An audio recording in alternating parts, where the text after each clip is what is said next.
But first we apparently need to pray to some gods so that we do not jump down into a pit and die. Instead we need to pray to some gods so we can jump into a pit and get transported to some other place. Okay, does everyone have equipment for everything else except for you have one ring spot open? Yeah. Oh, no, that's crafting. It's not quite what I was searching for.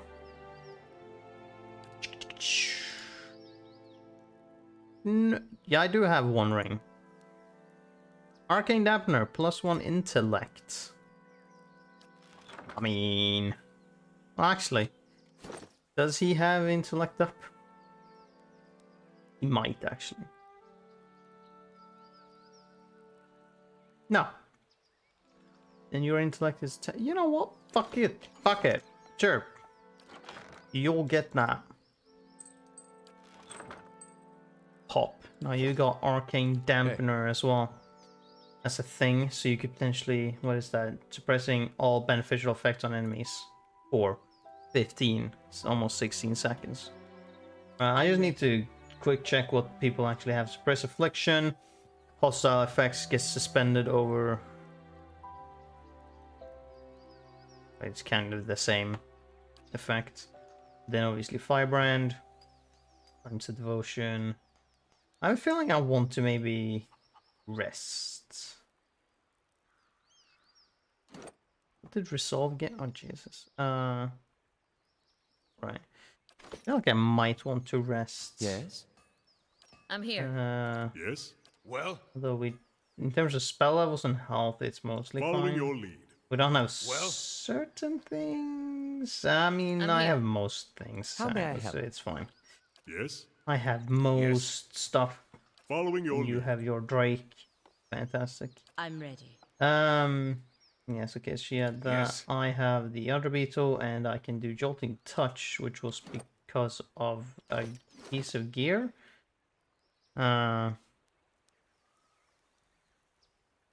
What exactly? Oh, it's the boots. Yes. The boots. And then, what the fuck is this? Lord's Authority, right. What does this do? 1 per stronghold turn. I don't know what that means. Increase your might, resolve, and damage reduction while gaining immunity to the charmed. And very curious.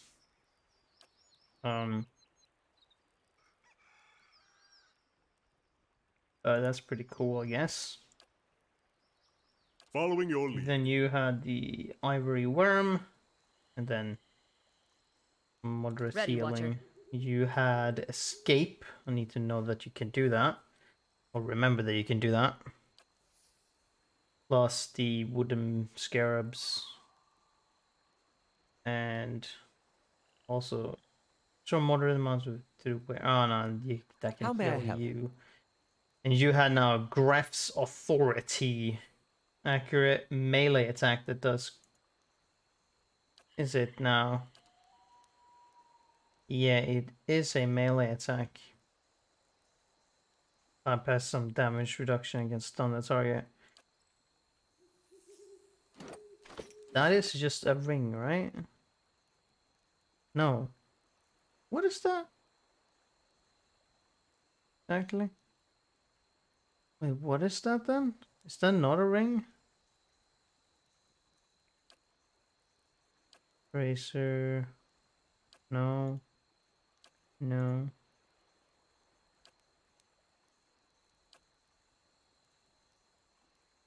What? Am I missing something? Okay. How does he have that?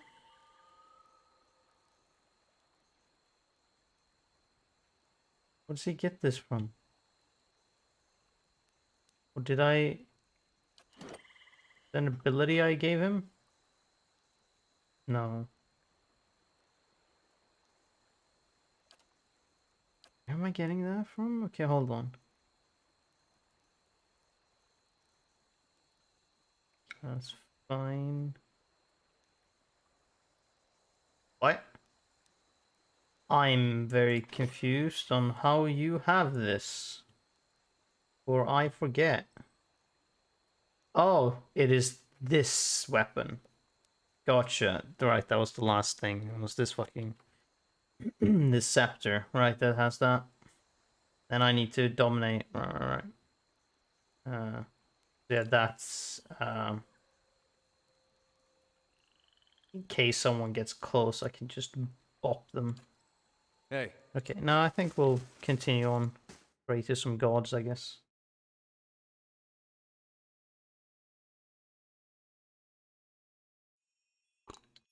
Hmm.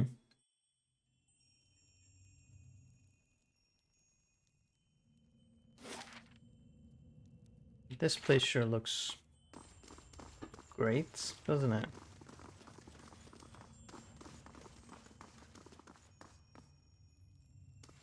What does this look like? Shattered and charred stone blocks. Passage into sun in shadow. Luminescent Ardra shard.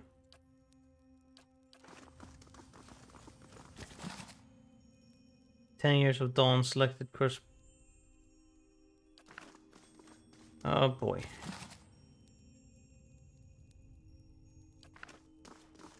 Do I need to read in order to do shit here? Oh my fuck. Are you for reals?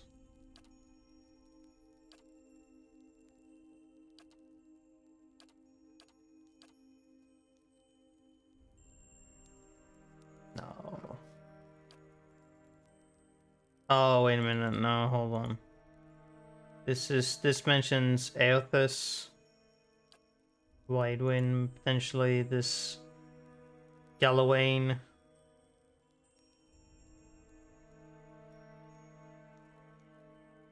The Seeker God? Okay. Then you got Abaddon. Right, that was another god.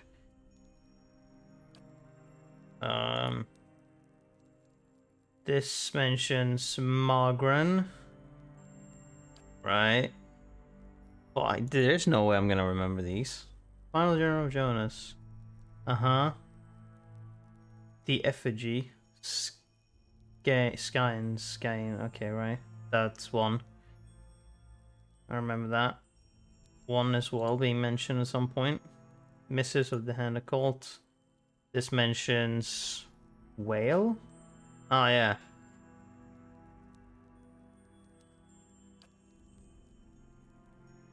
This mentioned Andra? No. No, Andra is a god, that's why it's called Andra's Gift, okay. Gotcha. This is Barath and Rimgand? Yeah, okay. Sirono, Barath, also known as Sirono. Oh god. This is not gonna be good. Halia, yeah, okay. Queen of Birds. And then Queen that was and still is. Vodka. Dude. Yeah. Clearly I'm supposed to like probably know what each god is maybe. Okay, so Aeth, let's just look here. Okay, so Aethys is what? What is Aethys god of? So to speak. It must be something, right?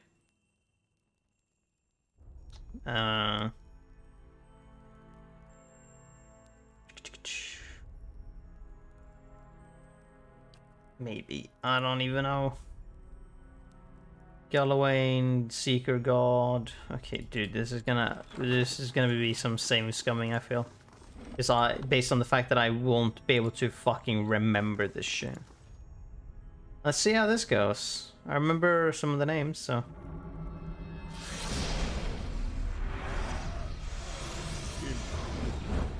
What a divine contraption that I would dearly love to inspect.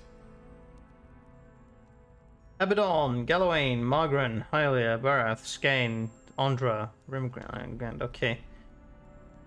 And?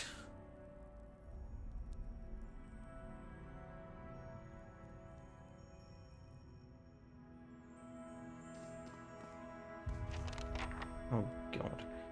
Earn divine favor. In the nearby constellation you can make out the shape of a strange horned beast. From time to time you think you sense a faint chilling chill emanating from the shrine itself.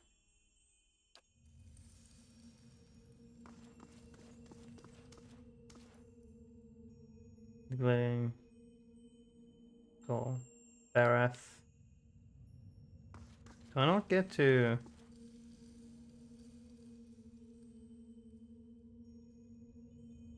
Ah. So, Woodica and Whale's Shrine are not... I'm ready. possible. This is Hylia. Ready, Watcher. This is Galawain. Yes?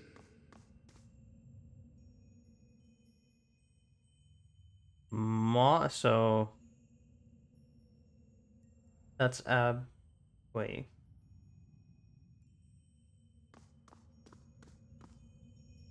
So it's only... Ready, Watcher. Only Galawain, Hey.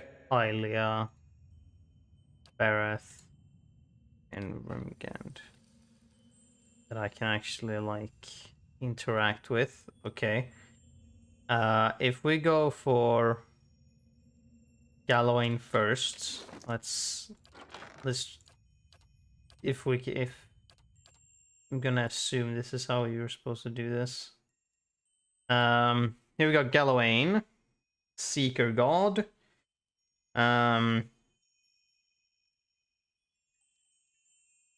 This with the task causing its weakness and idle indecision. To seek answers is to understand and to become one with Galawain. Just trying to find some keywords. Clever Hound celebrates the transformative nature of strength.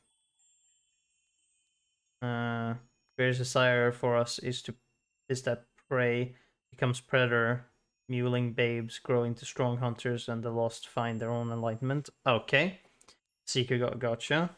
I understand. The philosophy is best exemplified by the rights of Grandfather of Glanfath. When one of the Glanfathan spiritual leaders is old and nearing death, his customary to enter the woods and confront Galawain's herald. If the Seeker God finds the Anafath's life, deeds, and soul worthy, the reward is a quick death and his soul joins Galawain's pack. If deemed unworthy, the Anafath is killed, his soul forced to find its own way to the next life, and his memory erased from the wrecks of the tribe.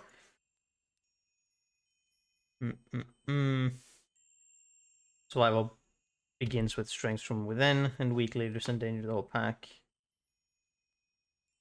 Seeker is to understand if one actively engaged in the quest for knowledge, but his secrets are self-occluding to those who merely ask, desiring knowledge without the requisite hunt.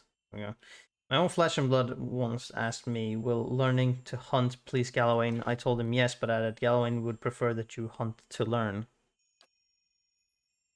Okay, let's go! Then I got that. Let's try this shit out then. Right, we get to...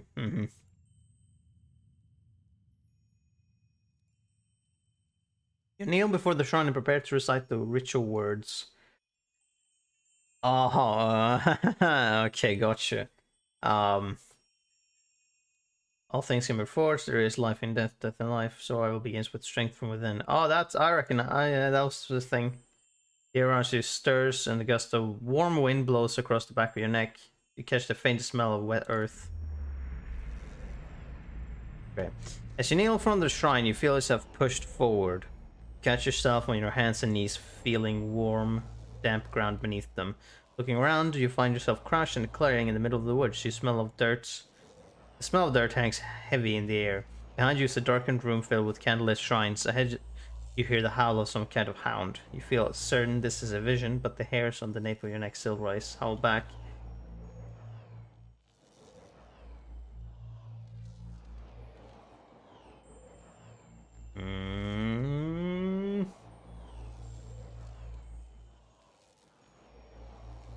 Sure. Beast bass in response, its voice high and clear. The thick undergrowth shivers with movement and heavy paws on the wet grass. You're not certain if the creature is hunting or leading you, but you instinctively give chase. As you tumble through dew-speckled bushes and clawing brambles, each stride feels longer than the last. You draw lungfuls of crisp, clear air and feel your energy renewed. The rhythm of your stride and the thumping of the beast's paws drive the blood rumming into your ears. You speed ahead, following the hound's cries when the split finger pine crashes into the ground in front of you. A massive bear lunges into the gap and roars. It catches sight of you. You turn and race in the opposite direction, leaping over the fallen tree trunk. Pine cone crunch underfoot. The bear lumbers after you. Its hot breath washes over the back of your neck, filling your nose with the rank odor of slaughter. You see a clearing just past a thicket of broadleaves and sprint toward it. As you break through the foliage, you see a massive lioness curled up in the clearing in front of you. With a last burst of energy, you divert your momentum and hurl yourself into the bushes. Any second now, you expect to feel the bear fall upon you, but a furious roar on the other side of the clearing draws your attention. The bear has stopped at the tree line. It swipes the empty air with claws large enough to rend armor, but it does not advance. The lioness, for her part, twists her body into a tight coil. She growls, her ears pressed against her head, but she makes no move to attack the intruder. Whose idea was it to stand here? You back deeper into the foliage, keeping your eyes on the two mighty predators. As you crawl backwards, the heel of your hand brushes something furred. A warm sigh graces your cheek. You freeze in place, slowly turning your head to see what awaits behind you. Two amber eyes shine in the darkness. Perhaps we ought to take our chance with the bear. The eyes meet your gaze briefly, then turn to the standoff in the clearing. The hound behind you yawns, fangs flashing. Gallowayne, when you turn back, the lion and the bear have disappeared. In their place is a stone wolf's maw, gaping wide enough to swallow you whole. Beyond it is the outline of a temple, towering but indistinct. Blood must feed the maw, Watcher. See that a true champion reigns.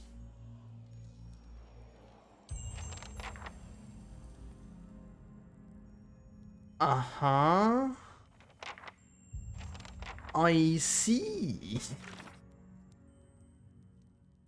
Seems the gods want something from me as well. To earn favor, I'll have to complete a task given to me in the vision. Gallowayne showed me a battle between a great lion and a mighty bear.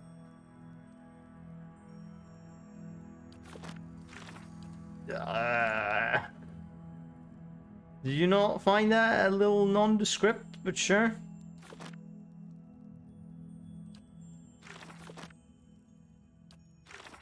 Uh-huh. I see. Very interesting.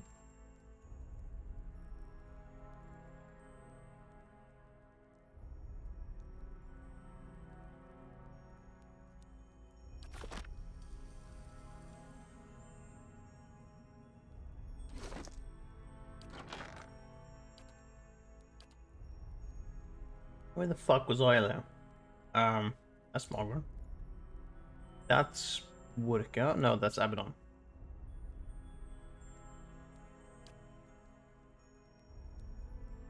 Some ale. Hello.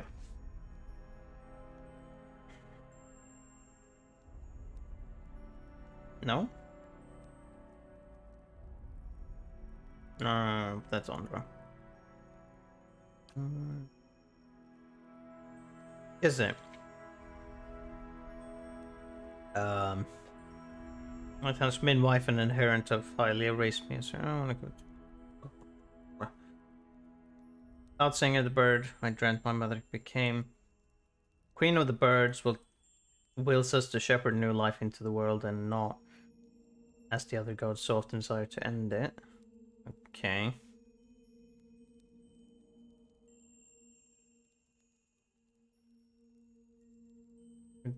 Dance no ceremony. She makes herself manifest in the music of birds and in beauty of the ubiquitous open sky.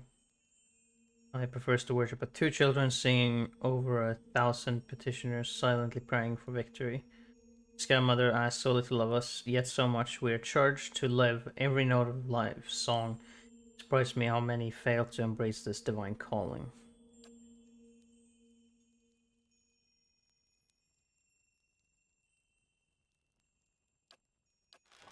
Mm-hmm.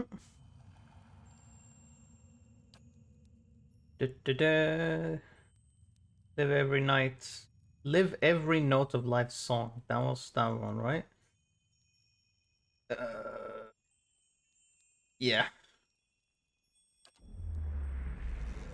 Okay, another vision. We're gonna have two more after this. We're gonna have to do some stuff for them. You shut your eyes to pray. As you wait in darkness, the world around you changes. You feel sunlight, bright and warm on your face. Is this the same? No. A light breeze carries music to your ears, as vivid as these as you feel. You somehow know that they are not real. You look around and find yourself standing in the open air temple built on a mountain summit. It's filled with elves, orlans, and assorted other kith, bringing the entire scene.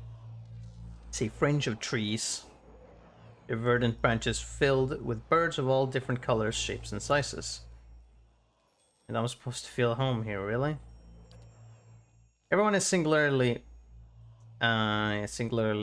absorbed in a particular pursuit. An Orlan sits with a canvas, a paintbrush in his hand, and jars of green, blue, and yellow pigments at his feet. An elf and an Amawa standing to the side are locked in conversation, their expressions dancing with delight. Still other scribbles stanzas of poetry or crude sketches of chiefs of paper, losing themselves in the delicate. Okay, minute. Okay, hold on. Is it minute? I don't think I've heard this word ever. I've heard minutes before. Minute? Is that what they want from this? Are you supposed to ignore the I? I don't know. Of lines and syllables. You feel the breeze again, and two elves basking in the sunlight shiver. Look at this place. All these people coming together to share their creations, and what on earth is that painting supposed to be? The largest group gathers in the middle of this temple. They sing a lush, chaotic harmony, composed of several complementary melodies. Others drift toward the singers in ones and twos, as if buffeted by a gust of wind or a phrase of the song. A ripple passes through the trees. You think it's the wind, but the chirping changes to screeching. Hundreds of birds take to the sky, and all headed in one direction, away. Something must be coming. The devotees glance at the trees, just barely distracted from their activities. The wind picks up, scattering the pages of poetry and art and ripping the songs from their lips. They look skyward, and you follow their gaze. A dark shape blots out the sun. You can't tell what it is, but as it unfolds and expands, it seems to fill the sky. The wind roars over the summit. Seldom a good sign. Before you flee, a shadow falls over the temple. It begins as a stain in the corner and spreads, blotting out the flagstones. It reaches the nearest kith, a black-furred Orlan. The darkness swallows her, leaving only a puff of smoke in her place. The two elves that you saw earlier, a man and woman, flee. You get a brief image of them huddled in the shadow of a mountain. They seem to see you too, and they reach out, calling silently after you. The others, however, seem frozen. As the shadow advances, they likewise vanish one by one. The driving gale scatters their ashes, and the charred remains in their creations. Look up again at the source of the shadow. The eclipsed sun forms a blinding corona around the thing. You can't make out any details. You can, however, feel heat. Restore my temple. You look down and find yourself standing next to Hylia's shrine in Ter Everon. Your pulse still races and your skin is damp with sweat. from your strange encounter. Travel to Hylas Temple. Do I know where that is? Well, I personally don't. Uh-huh. Go to a fucking mall. May have slight thoughts on where that could be. Highlight reveal the mountaintop temple beset by a terrible menace.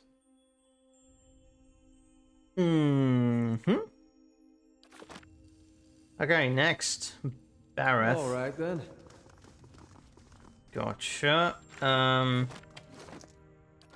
find the quotes for Bareth. It's not in that one. It's not in that one. Is it this one? This is Mogren. That's Whale. That's Andra. This is Bareth. And Rimgand.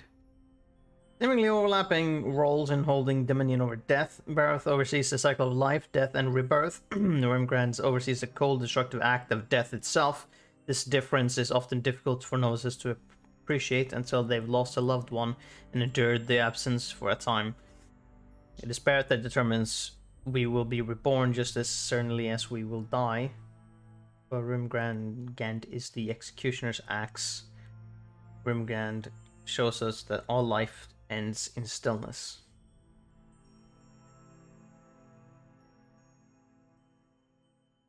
It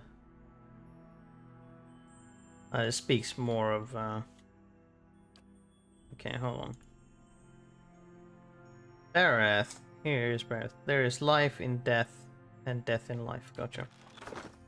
That was that one.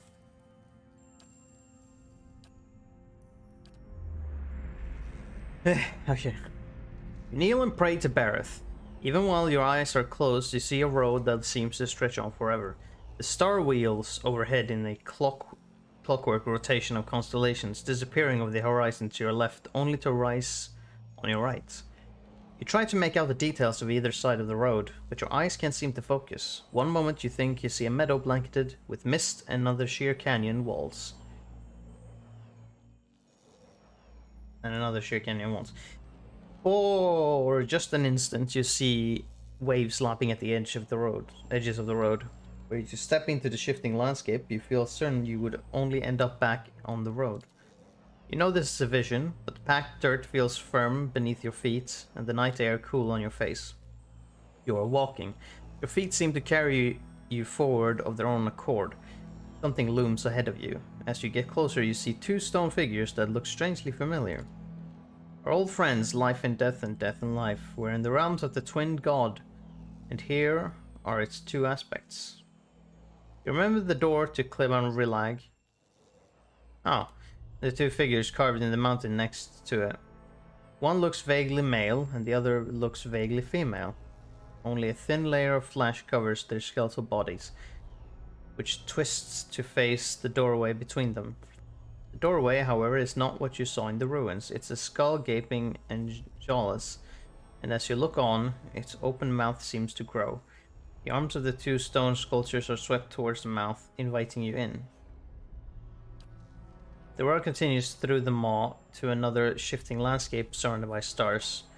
As you pass through it, you see an identical doorway in the distance. A dwarven man stands near it, unmoving. You turn and look behind you, only to see the skull gate you just passed facing you. An elven woman waits in the road. Like the dwarf, she stands still.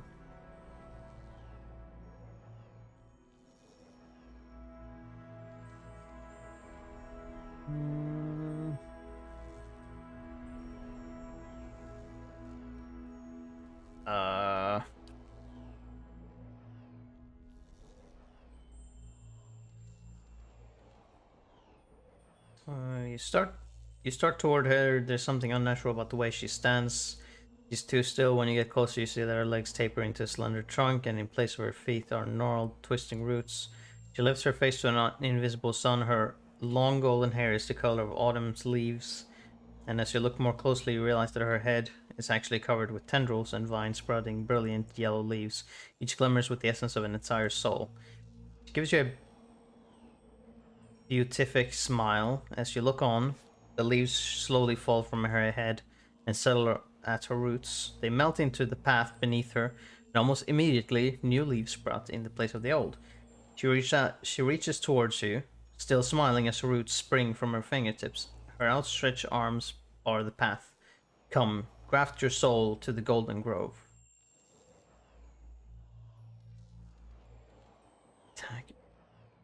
I don't... Sure? Her roots twine around your fingers, and as they do, they grow rigid and cold. Her outstretched arm petrifies, and as a rough stone bark overtakes her flesh, she can only look on in horror. You break away from her brittle grasp.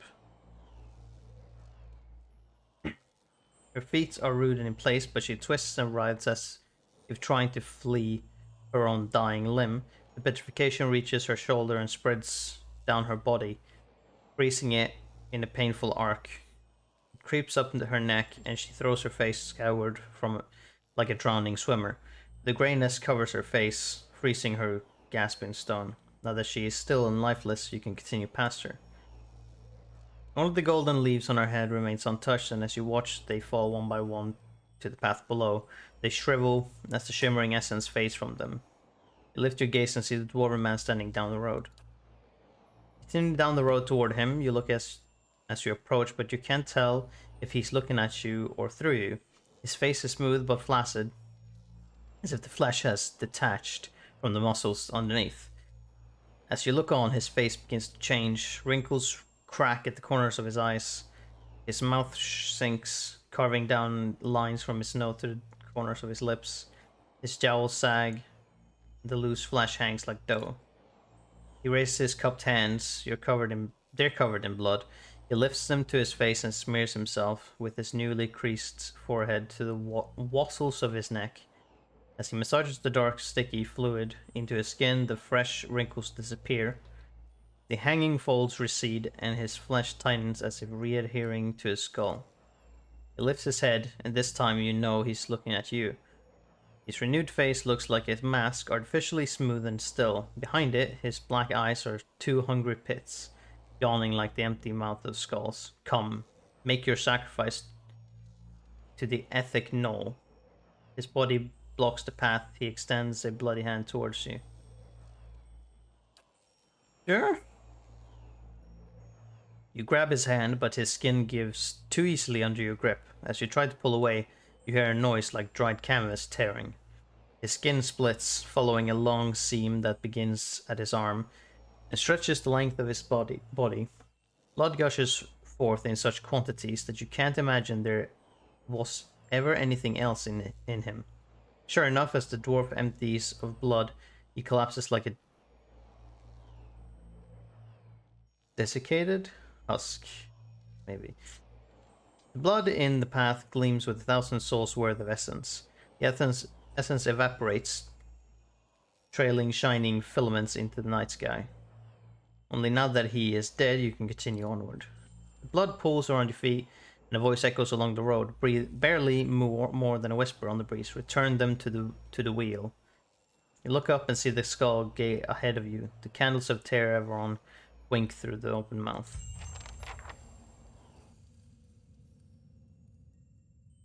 Uh-huh.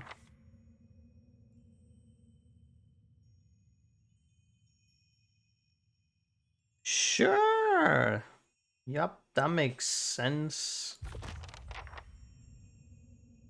Now we only got this guy left. He's speaking shit about death, apparently. Was it this one? No. This one? No, no. No. Yes. Where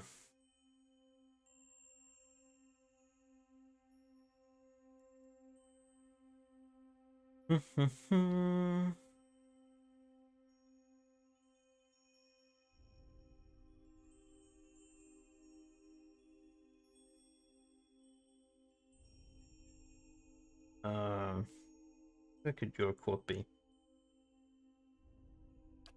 Let's see if we can guess. All things can be forced. There's life survival begins. All life ends in stillness. I feel like I recognize that one from the small bits I read there.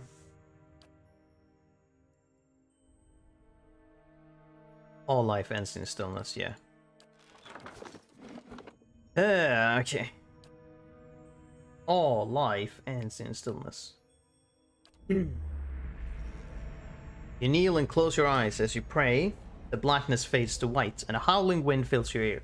The vision that slowly resolves itself is a broad, frozen plain. You see a procession of elves in the distance, periodically fading into and emerging from the whiteness. They trudge over snowbanks, their heads down against the driving winds. I know this place. This is the White That Wends. As they trek past you, one man bundled in furs turns his head. You're headed for noon frost and the frost-hewn breach too. Before you can answer, he's lumbered ahead. You follow the caravan, and in a couple of minutes, come to a wall of ice. It disappears into the pale emptiness overhead and stretches as far as you can see in either direction. The elves stop in front of a mirror-smooth section that's framed like a temple door. It seems somehow thinner than the rest of the wall. You can't see what's on the other side, but a debilitating cold emanates from within. The elves pull pickaxes and shovels from their sealskin packs and begin hacking at smooth ice. Their implements flying through the air in swift, shining arcs. Okay, weird. Weird places off for me there. Okay, though they throw their bodies into their labor, not one of them so much as scratches the polished ice. Yet with each blow, something bellows in the distance. Whatever that is, it's huge and angry. And it's coming our way. Hey, you might want to hold off on that. Oh yeah. That howling wind seems to swallow up his voice. Lugin's head whips around to see where the bellowing is coming from. Forget about the elves. We need to be ready to move. She turns again to face you, flexing her hands in the cold air, or fight. The elves hack away, seemingly oblivious to the furious lowing, and to the tremors under your feet. The snow has risen to your knees. Your legs feel frozen in the drifts.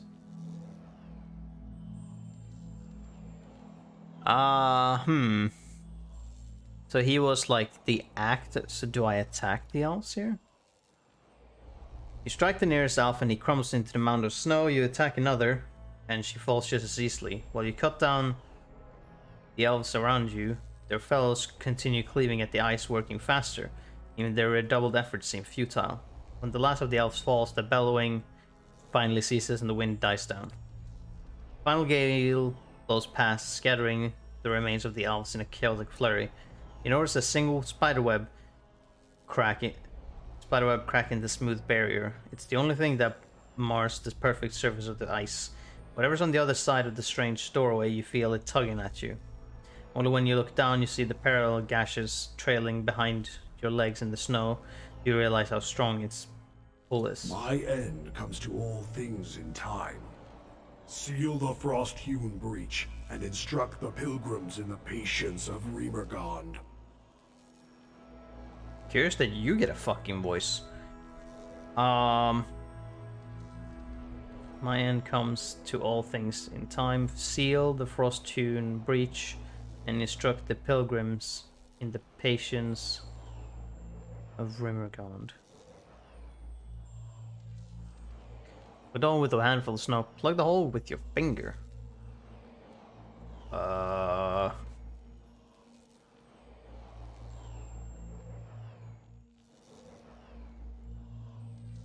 sure, we'll go finger. That'll be cool. You stick a finger into the hole and feel a stinging cold. You yank your hand back, but the finger snaps off and remains wedged in the crack. A hoary rime instantly grows over the smooth surface of the frozen doorway, fusing it with the rest of the wall. A crystal of ice grows from your frozen stub. As you examine it, the vision around you fades and your finger rises from the stump, but a shard of unmelting ice remains in your palm. That was the wrong choice, I guess. Maybe. At Remergond's shrine, I saw a procession of pale elves perish before a wall of ice. Is that the correct one? I don't even know.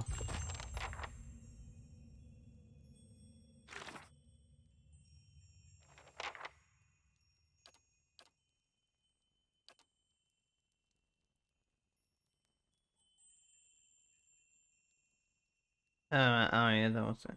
The old queen and the new king, two mighty hunters, a lioness and a bear, wait in a deadlock. They face off but do not fight. It falls to me to resolve this stale conflict one or another. Travel to the stone maw in Gallowayne's vision. Gallowayne showed me a vision of a stalled fight between. He also revealed a cave shaped like a wolf's maw in an area that looks like a temple district. I can probably learn more there.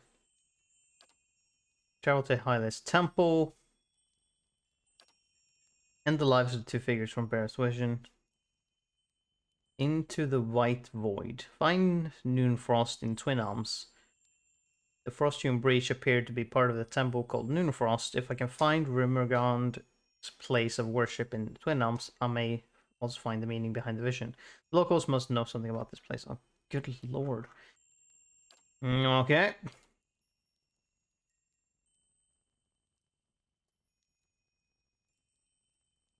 It should take a while to do this. Yeah, I guess that is the next bit, so. Oh.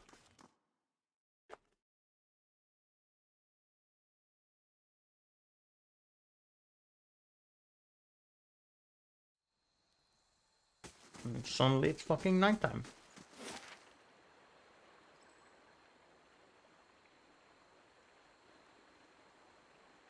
The Golden Grove. Recognize that. Here. Earth God of Death. I think this God will tell me that these two Avengers have cheated death for too long, and their lives would no doubt please Barth. The dwarf in the vision had an eerily ageless face, and he seemed to renew himself with the blood of others. He said something about the ethic null. When I learn who or what this is, he will no doubt be nearby. The elven woman was strangely tree-like in the vision. She mentioned a place called the Golden Grove. The Golden Grove is right there. Did you hear that? About our awakenings being permanent? Yeah, I did. If those Delamgon are right, you and I are stuck with our awakenings. Not quite the news I was hoping for.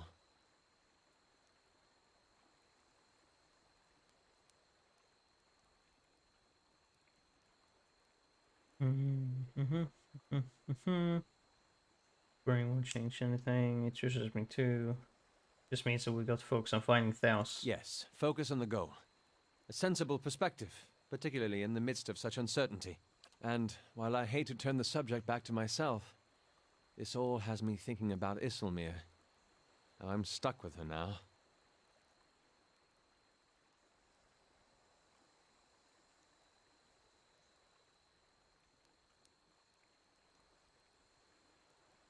She's not that bad. I can't imagine having her in my head.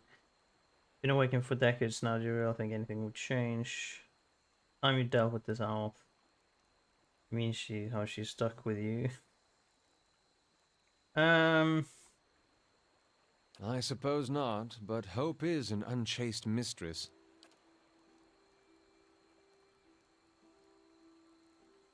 On the bright side, I've got plenty of time to figure out how to deal with her.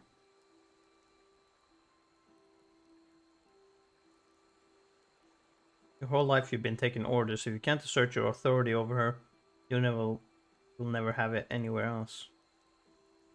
You got to make that decision. What do you think? I don't know, she's part of you, and she could be a source of strength if you learn to work with her. Oh, this is I've been thinking about it a lot lately. About her recklessness, her unpredictability. About how my own irresolution is to blame. I need to start taking control. And that begins here. Even as he says it, something struggles within him. The muscles in his face twitch and his skin quivers. His eyes roll back in his skull, exposing slivers of white. Sweat beads and glistens on his forehead. After several seconds, he sighs and looks back at you. That wasn't as difficult as I expected. I think deep down I'd always hoped to find a solution elsewhere. When I was a child, I always thought my mother would come home with a mysterious cure, but that my father, without knowing it, could somehow send her away just as he'd called her forth. I can't pretend that I didn't spend years of my arcane training hoping that one of my instructors would have the answers somewhere in his grimoire. When I joined the Leaden Key, I hoped and believed that, with enough loyal service, I'd gain the ear of someone in the organization who could help me. Even when I met you and realized your unique talents, I hoped that you might be able to reach into my soul the way I've seen you do with so many others. I've been looking for someone else to solve my problem, and now I realize that I've got to face it on my own.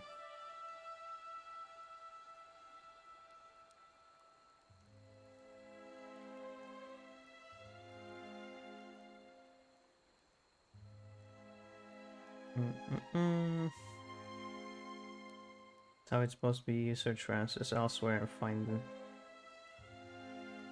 I find them in yourself. Most people need that kind of guidance. You don't. You don't think so, eh? It's a comfort to imagine that all we've gone through has been for something. But it leaves me wondering where we'll be, where everyone else will be, when we finally track down Theos. That reminds me of something else the Delamgon said. About the gods not being real.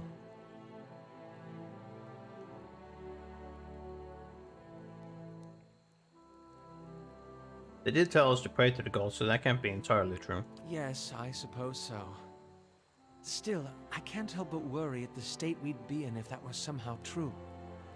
If there were no power guiding us in this life and shepherding us to the next. So don't think about it.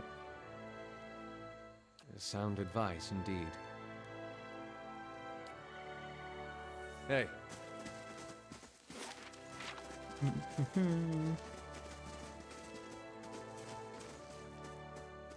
Earn my trust. Why do you continue to spoil?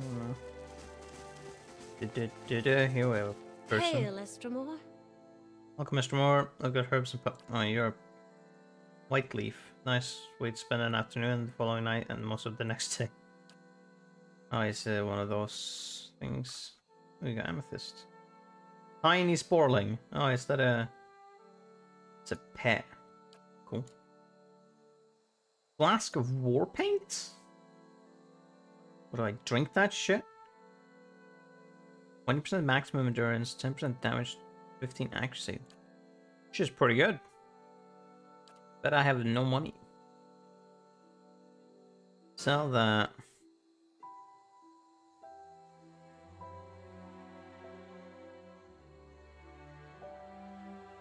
Do I sell all the exceptional shit now?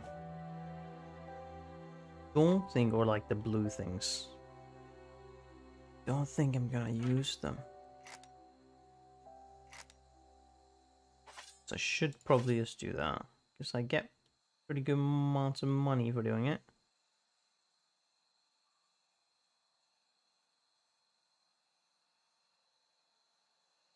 Probably sell that. I can sell that. That. You. Thank you. That's a bunch of money.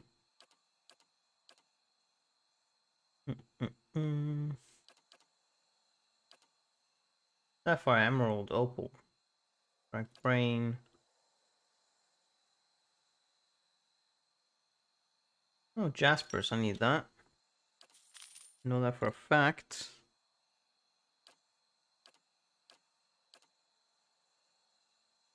Hello, Chess. Let's see, what else do we have here that I need? Of course. I have that? No, I don't. Why that then? Troll skin. I've got Settler's Arrow. Golden celery. Some of blood moss. Got an amount. With rack brain. How many of those do I have? 6. And these expensive ass things. Get one more. Oh, I'll get one more emerald. There we go. I have at least 2. Okay, someone here who has cheated death for too long. Gotcha. Fucking who? Did her? Do I just need to stab her?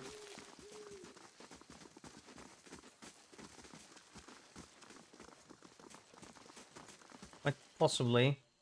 It's an elf. Welcome to the Golden Grove, traveler. Builder's wisdom to you. Do you seek the wisdom of a herbalist, or simply bask in the Waretha's glory? Who leads your order? I await Arona leads us. She sometimes journeys to Elmshore to renew her strength, however. Ah. She's there now with some of her closest followers, in fact. Arona is a mighty elm among us. She lived for generations. Arona. There are none who understand the world as well as she, and we are fortunate to have her wisdom and to answer our questions. I'd like to know more about Arona. Why, you must meet her for yourself. She is wise and kind, and she has led our order from the beginning. Yet she walks among us and gives us freely of herself. That is what so many of us cherish about her. She is present among us in a way that the gods never are. Gotcha. So she was near Elmshore. Gotcha. Cool, that was that. Okay, so Galwain's vision is not seemingly here. Hyla's Temple. In the mountains above Twin Elms, something sinister haunts Hyla's Temple. As I saw, they were hiding in a ring of stones, the ruin of an older temple in Twin Elms. If there's a district of the city with other temples, I may be able to find the elves there. Show me the way to Hyla's Temple.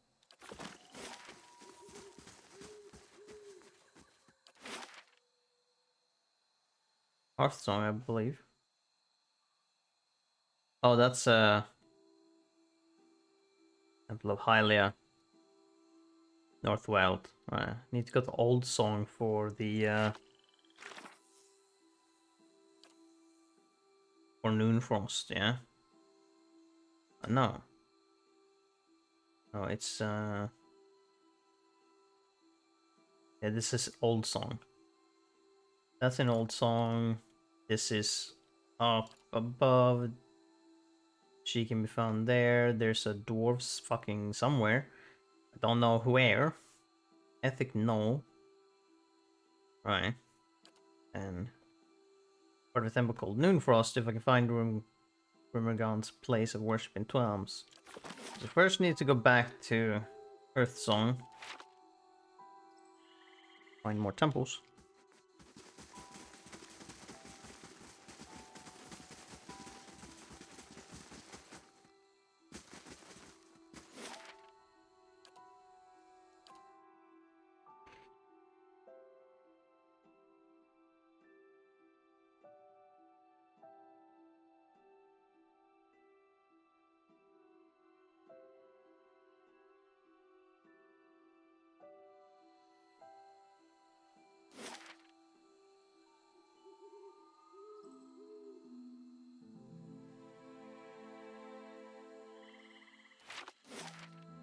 Unless all of them are in Old Song, actually.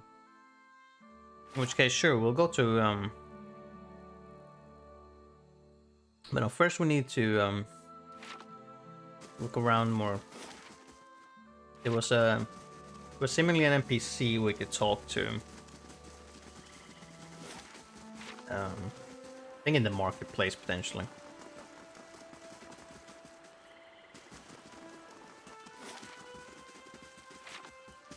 Wait for we can. Oh, nope. That shit's locked.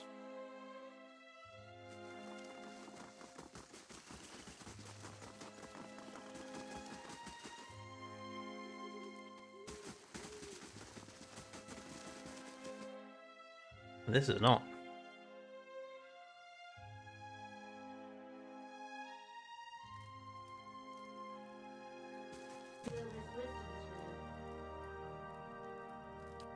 Excuse you?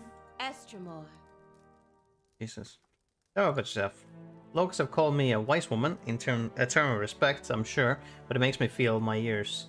I'm a herbalist and healer. I spend most of my time caring for the ill, helping with the delivery of children, make remedies for those in pain. I like your songbird.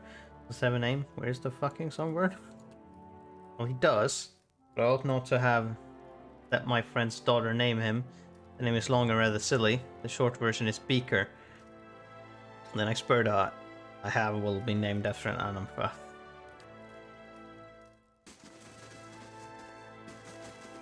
Okay.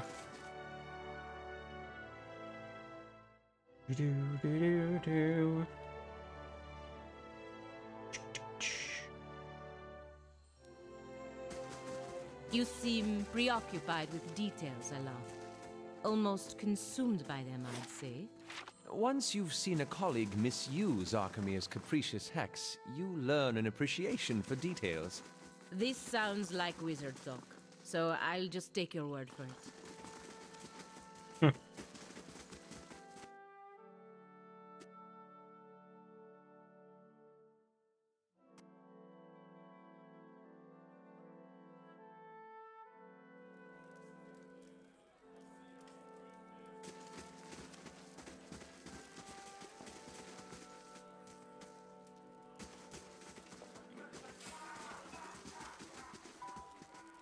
So Laurie and Ewan, you sold stuff, you sold stuff, you sold stuff. You don't? Hail, Estremor. Matt again? Oh no, you do sell stuff. Weaponry. Alright. Ooh. Dragon eggs. Oh, +2 intellect. Interesting. 6 dragon eggs, or would you have on you? 3,000. Oh, hold on. Ebony spider figurine. Summon a Widowmaker and 2 Widowmaker spiderlings. Fuck me. 18,000. I was gonna say worth it, but I don't even have that money. I don't even have it on me. These books don't even sell for that much, so I can't even sell the books. Very unfortunate. Sell that.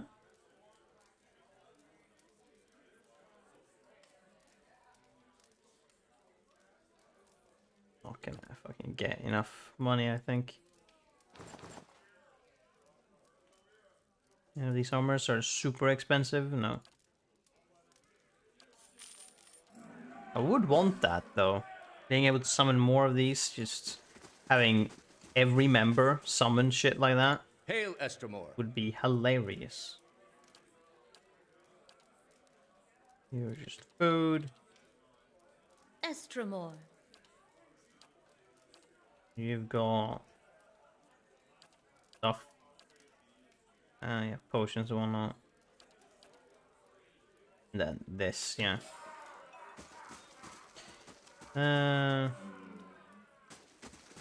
Builder's wisdom to you.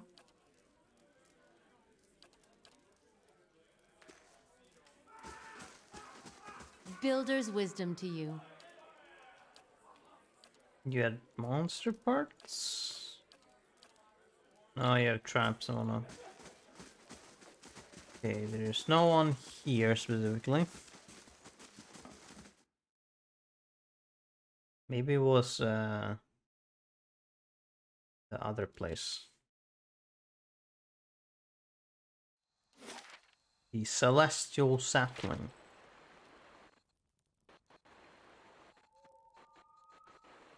But that's tavern too.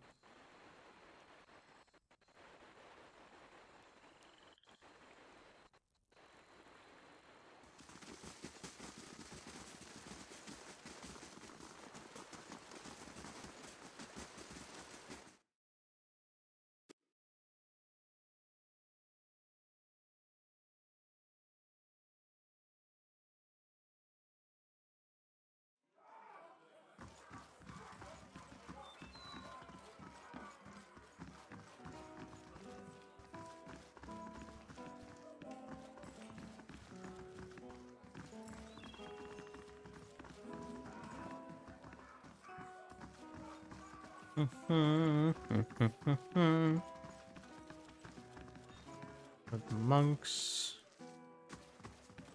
Right, right.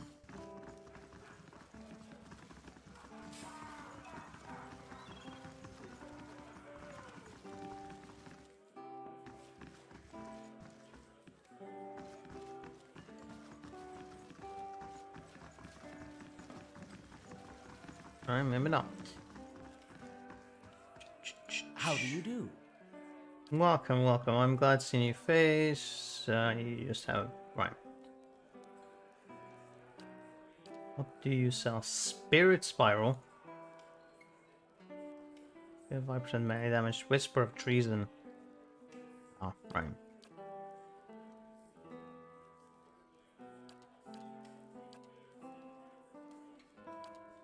Okay, +1. This is neat, I guess. +2 Resolve. +2 Might, +2 Constitution. Currently I have +3 Resolve, so it will be one less, but Constitution and Might goes up. That's How do you do? pretty cool. I'll take that, actually. Because then everything, all their people's health and everything goes up. And every other kind of ability goes up.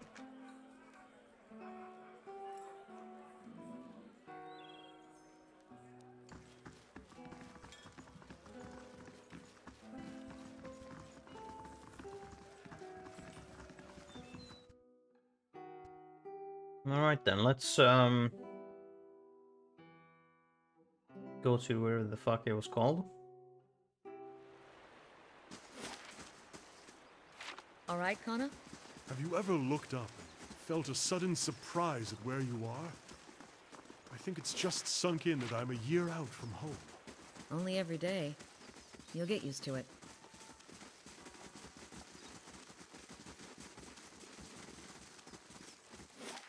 Go to Elm Shore. Am I currently building anything? Or have I been wasting potential building time? No, because now it's done. Oh yeah, the prestigious visitor leaves in 7 days.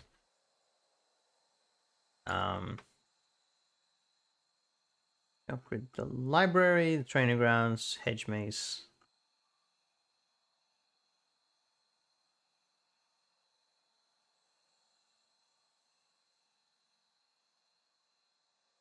Let's go for the library if we get to get some more prestige. And that's it. Ardra Pillar, Ardra Arch, Elmshore Cave. Are they here maybe? By the circle. She's there with her followers.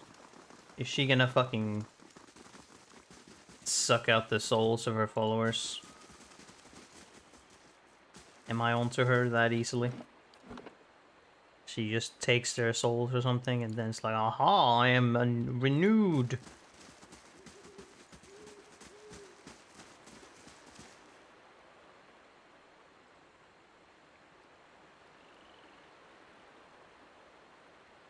An elf stands on a dais in the middle of a clearing. The ground is blanketed with leaves in various shades of russet and gold. Her eyes are closed and her arms folded in front of her. A curtain of autumnal yellow hair hangs in front of her face. As you draw near, she lifts her chin and looks at you with shifting hazel eyes. Greetings, Estramor. You are among the ovates of the Golden Grove. And you are? High Ovate, an ancient elm among poles and saplings. We have taken root in the same soil, and the others grow in my shade. Their roots nourish my soil. My branches give them shelter. Together, we grow. Your essence churns like an eddy in the stream, Estramor. Speak the question of your soul. Speak plainly, will you? The words on my lips are the language of the stream cleaving stones and the wind guiding needs. If you do not understand, it is because the tongues of Kith have deafened you. Blaster. Wrath has sent me to end your life. It has continued for too long. At least he chose someone who wouldn't wrap her intentions in trickery and lies. But what is a god that his voice should carry so far? And what are you that you should so eagerly obey?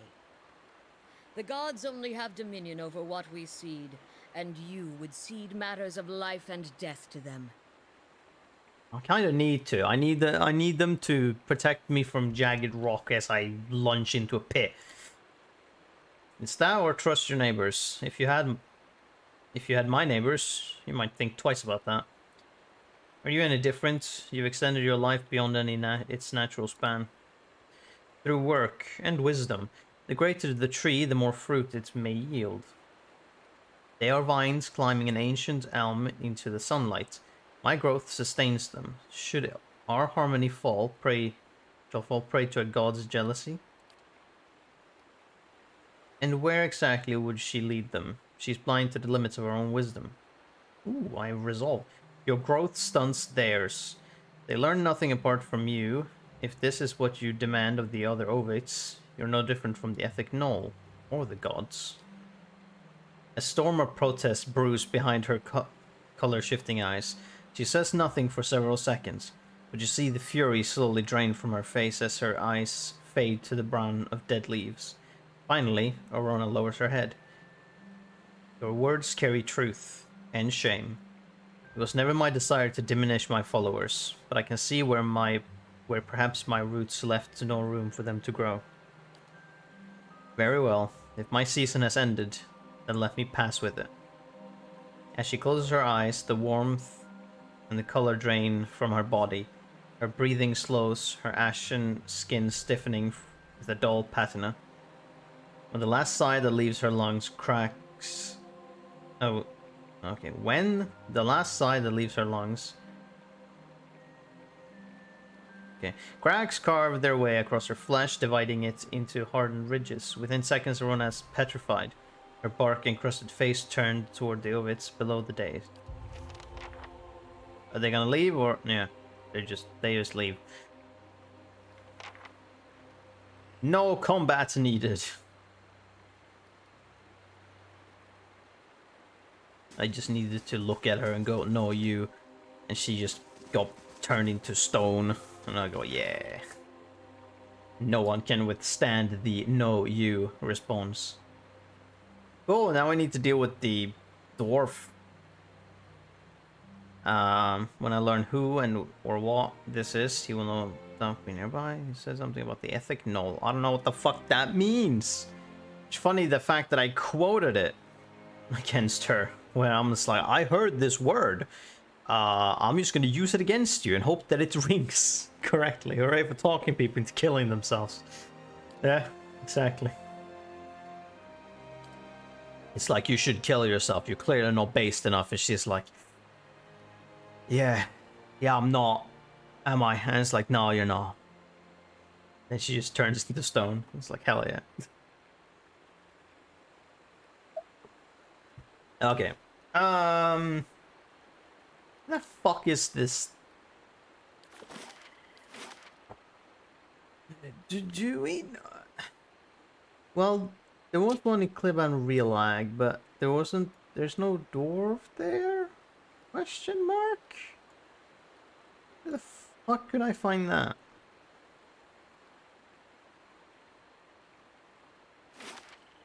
It spoke about something with...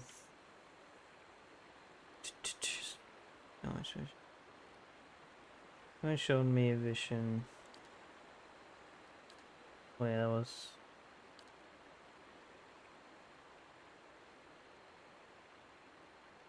No, that's... There's the Servant of Death. Prepared to go to death, showed me a vision of a noble woman and a dwarven man stopped on the road. My touch slew them and only one. I think that's God would tell me that... An eerily ageless face, and he seemed to renew himself with the blood of others. He said something about the Ethic Knoll. when I learn who or what that is. Fucking okay. Yep. Sure. Don't know what that is, nor where that could be.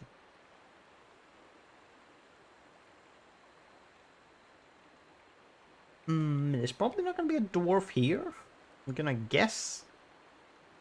So where? Well, a really old dwarf. I have no clue.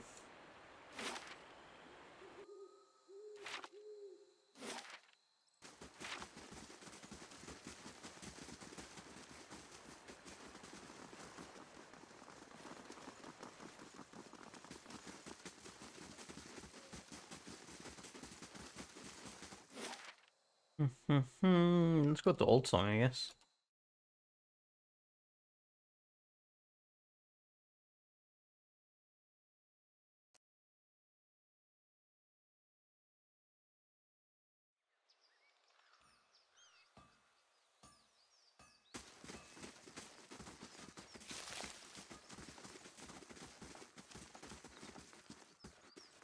Builder's wisdom to you.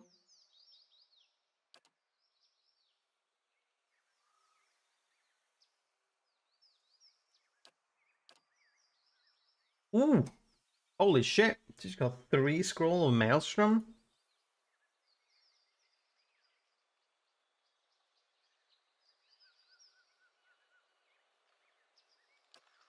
I very well might want to buy that. Oh, you got deer cap? Give me that.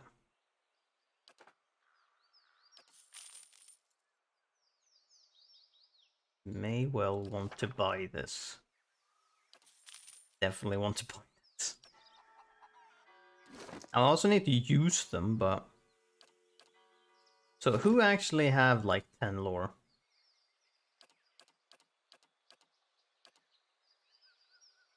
2, 6, 6, 11, 12. Gotcha.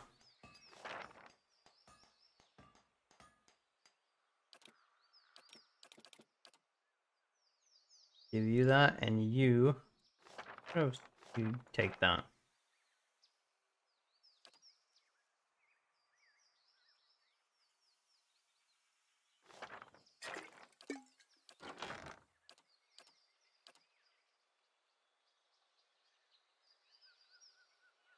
I do have an amount of scrolls here, of some and stuff, but...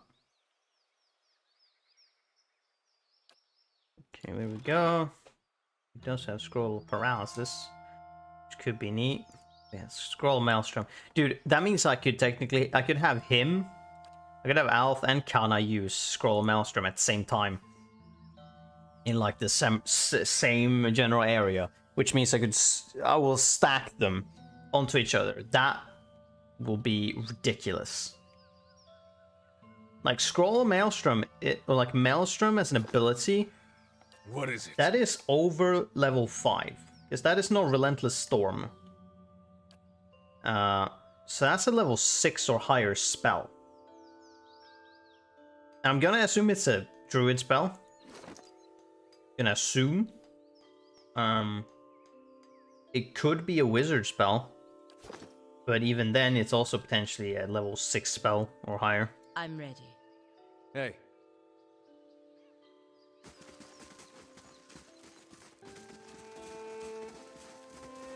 So it's pretty powerful. Pilot Shrine, would you look at that?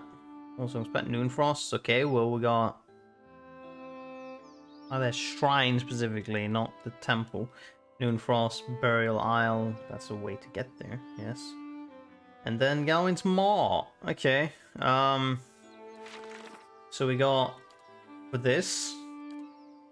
We get this. And then this dwarf, I don't know where the fuck he is. And Talia's Temple, we get to Old Song's Pass. Possibly need to go through Old Song's Pass to get to Northweld.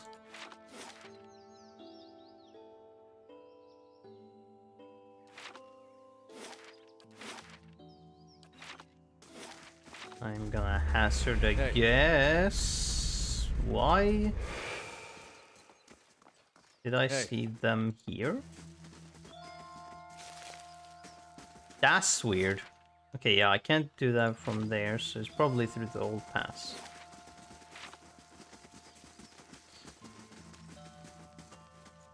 We can't stay down here. Someone must go to the nest eventually. What nest? Two wood elves, a man and a woman, wear colorful robes embroidered with the matching emblem, a winged egg.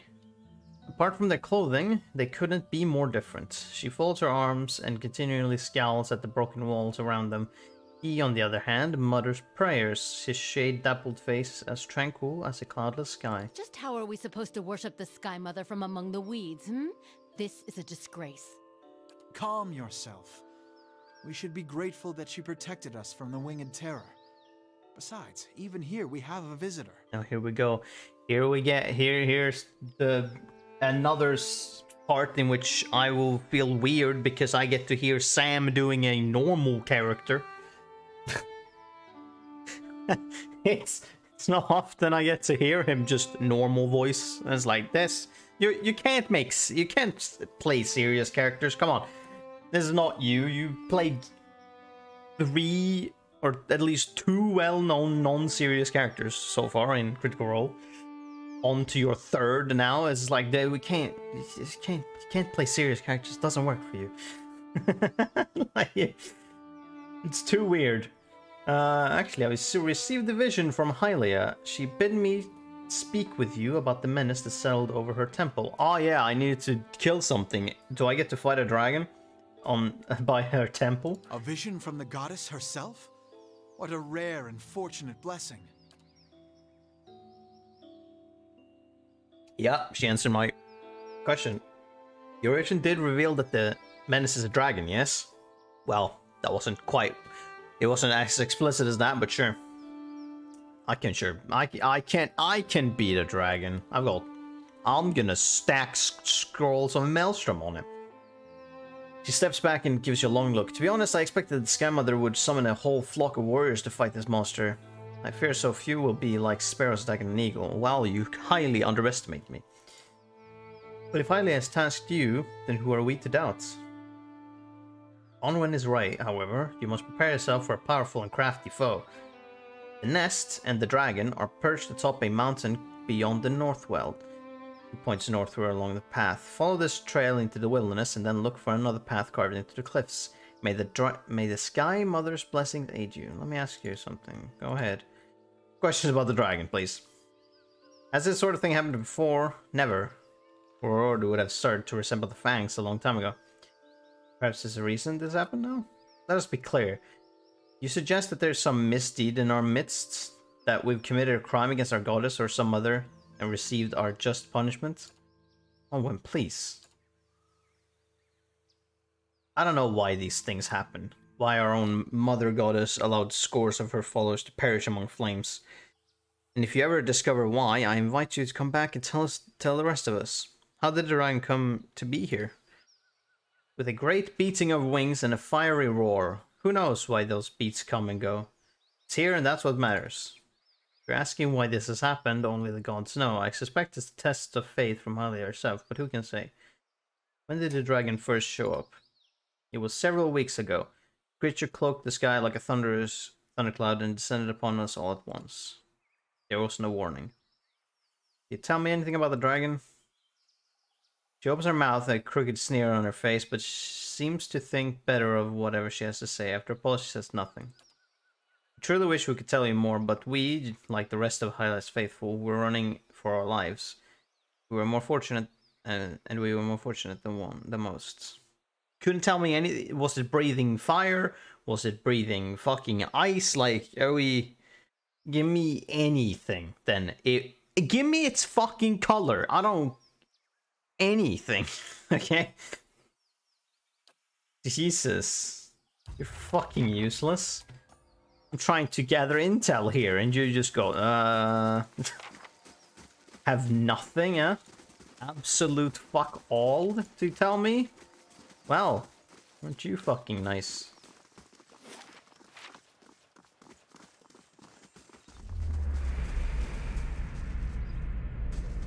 Oh. Hey, lockpicks. Yes, noon frosts.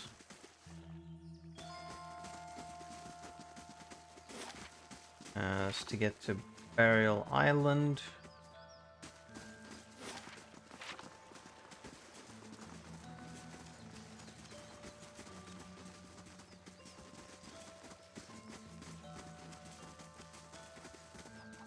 No one to please, no crowd to inspire, no furry maiden's kiss to spark my song's fire. Okay. Many blessings, traveler. Salutations, Estromor. I am known as Dellum, chanter of Old Song. I trust you are enjoying the beauty of this sacred place. You're the resident entertainer. I sing to entertain Old Song's visitors, but alas, the crowds have thinned into little more than a trickle. The chill wind from Rimmergand's temple is driving people away. Now I sing, but nobody listens. My music is without purpose. But I know of a solution. A way for me to make my songs warm and passionate, countering Rimmergand's incessant chill. All I need are a few rare songbirds. I could eat them and absorb their musical energy. With that kind of musical prowess in my soul, I could sing a song that could bring back the merry crowds. I don't... You want to eat the songbirds? I don't think it works that way. Yeah, I was gonna say also, I mean, I do know where to find a songbird seemingly, but I don't think it works that way. Yorland stares at you, dumbfounded, before rolling his eyes and lecturing you. Eating the muscles of animal makes you stronger, right? And if you consume green stalks, do you not take on their pungent smell? Even down to the water you pass? He smiles, pleased with his reasoning. Just as one cannot sweat if one is parched, I cannot sing without a nourished soul. It's all very basic. Did your parents teach you nothing of the food dropping cycle? I think you're an idiot. Quite frankly. No.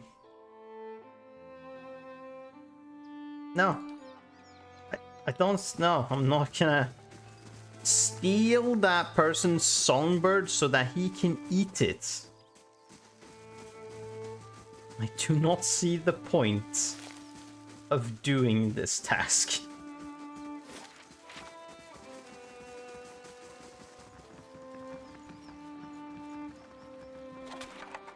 Oh, fireball scroll. Some more money.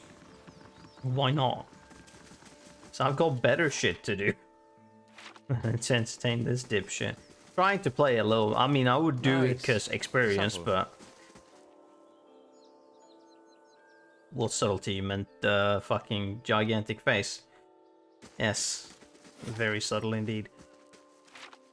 Okay, so we need to go. We need to do the thing with Noonfrost, and we need to do Galwain's stuff, and then we need to find the dwarf at some point. We're by the maw, so we might as well inspect what's here.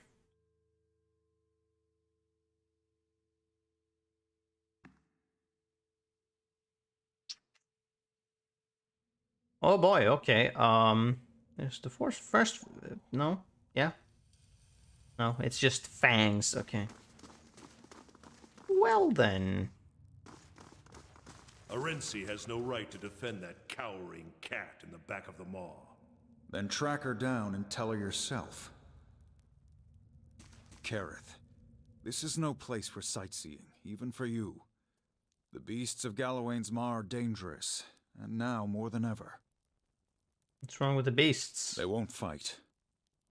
It's Galawain's will that they battle? This is truth. The Maw has always been home to one great predator. Every so often a challenger comes along, and the two battle for territory. But Sol remains in her den, and Wernos can't confront her there. Now two mighty predators and their kin hunt from the same stock. It's thinning the herds, and it's thinning patience. And it's thinning patience around here too. And this waiting, it's not the deliberate, watchful waiting of a hunter lying in ambush. It's stagnation, tedium, hoping for something to happen. But I'm powerless to act. One half of the fangs will cry favoritism if I try to drag the lioness out myself. I received vision from Galloway about these beasts. Clever too. From the clever hound himself. If you truly have Galloway's blessing, I won't stand in your way, but I can believe he sees a cunning champion in you. We don't normally permit outsiders to venture into the maw, but you understand that you do so at your own risk. The Soul's lions are likely to attack intruders on sight. Still, perhaps you can coax her into fighting the bear. Do whatever you can to end this stalemate. Know about the true pairs. There have been a more cunning hunter than Soul. Some say she's losing her edge. Awareness, on the other hand, it's all edge, and many of our numbers think he's the rightful successor. Blood simmering. It's going to boil over if a little doesn't spill soon. Would you favor Soul or Awareness? I see both sides. Soul's cunning is unmatched, but Awareness is mightier of the two. Both embody traits prized by Galloway. We're gonna fight Soul. Straight at the back of the maw. You could get through either way, but mind where your feet step. The maw is a dangerous place, and the Soul's pride and her advocates are on the alert. What about Awareness? Good question. Bear's out hunting right now, but he'll return soon. He's never gone for long. Fuck, is this just a... Okay. It's a bit weird, but sure. Keeping an eye out.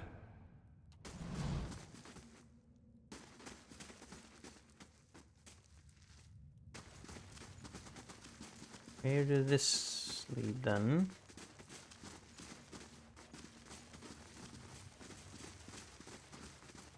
What brings you here? Laura, you must be Bethel's new Estremor. Truth, when I said she'd let another in, I almost went to Pastor 6 myself to share words. Have other foreigners come this way recently? Lampfelon, whispers of Grimmergand, they claim. Simply looters and defilers by another name, that's the truth. They disappeared behind the doors of noon frosts, and now our lake turns to ice and the cold creeps ever closer. Yet Bethel, Bethel is timid, and she has convinced the other Anamantha we must respect these Estremorn and their traditions, no matter what mischief guides their hands. Bethel is looking out for twin arms in her own way. I'm guessing we didn't leave it at that. I sent my own sister, one of my finest scouts, to sniff out the Pale Elves' corruption. I was certain the Anamantha would not ignore the defilement of new frosts once Alva's own eyes had seen it, but she still hasn't returned. Now I bear the responsibility for her fate, and I can't send the Fangs after her without openly defying the Anamantha. We could look for her. I don't dare to hope whatever catastrophe has befallen Noonfrost does not feel like the work of Kith, but nothing would bring me greater joy than seeing her again. I would take my assistance. I would take any assistance you can give. Sure.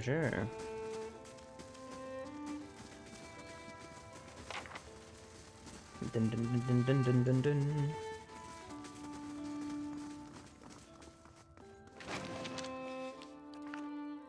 Book of the Hunt.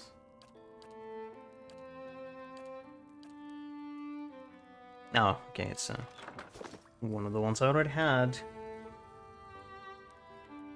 What we get was Monkey. Do I have that? The fuck did I get that? Still looking around? Watch your step. Tempers run hot around here, and not just among the animals. Apparently I have that key.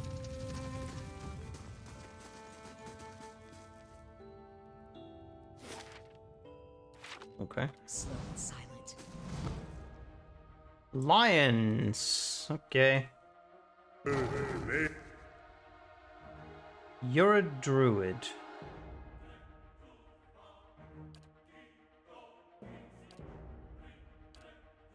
Gotcha.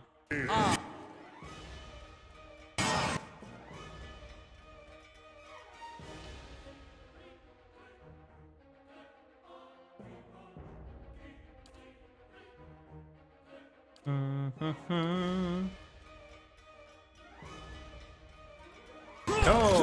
okay.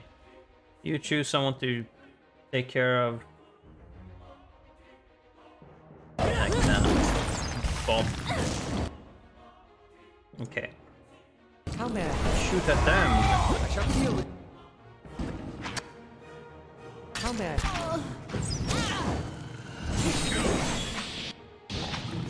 Okay, nice. And now we go attack this guy. That's not very helpful. Oh, you turn into. Okay, cool, cool. Everyone, target.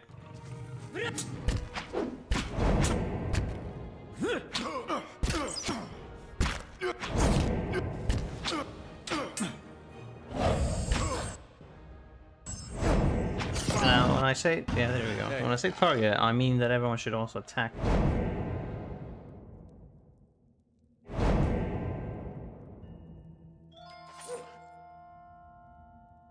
Hey.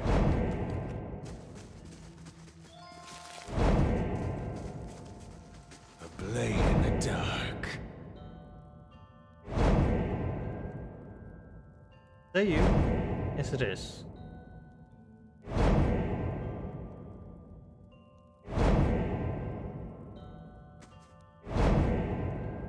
Why is that being activated? Consecrated ground.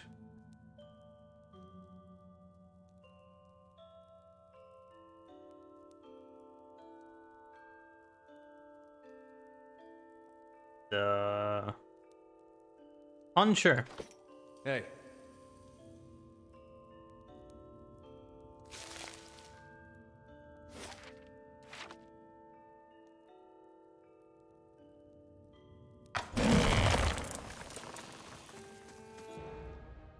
Oh, okay. Wait. Am I fighting? Or is that just because of the trap? Yeah, it's just for the trap. I'll take a look.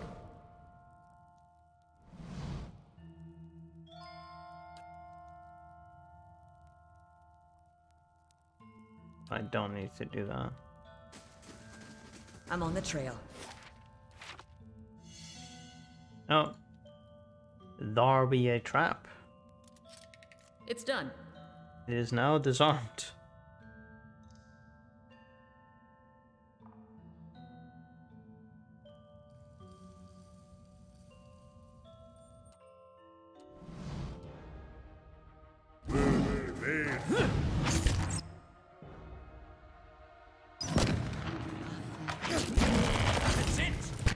Ooh, great. Fantastic. I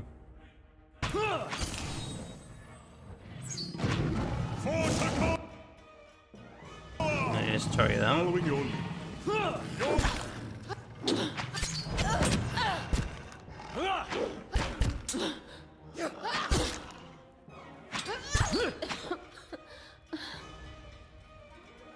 Doomed.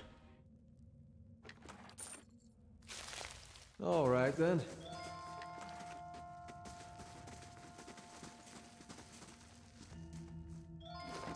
I'm gonna have to do this, and then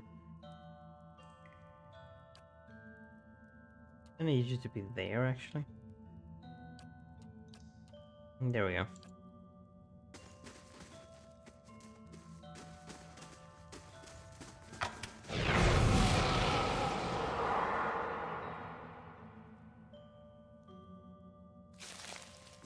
Okay.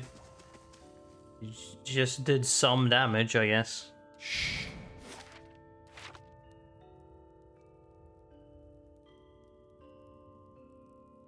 What's this, Itamak? Jesus. Hey. Okay. Well. Oh, it doesn't matter, I guess. The fuck was that? Gaze of the dragon. Missed, okay. So she, what does she have in terms of mechanics? 7. It's apparently too low.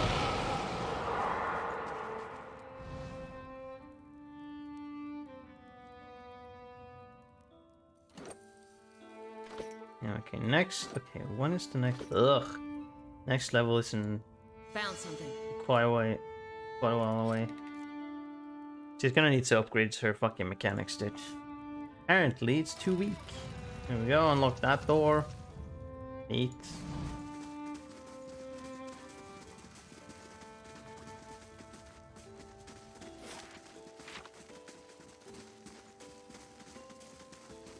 Hello? Hello? Nice. Hello. Sneak ever so closely. Or sneakily. One step at a time. Galloway's shrine. Sure they wouldn't put fucking traps around the shrine. Just a lion. Oh.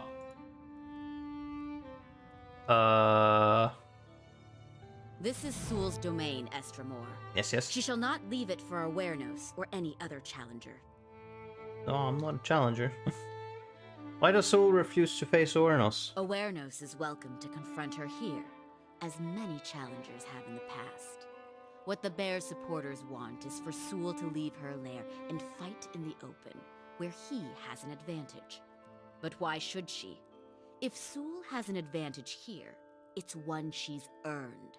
Would anyone expect to blunt the Bear's claws in order to even the odds? You do bring a good point.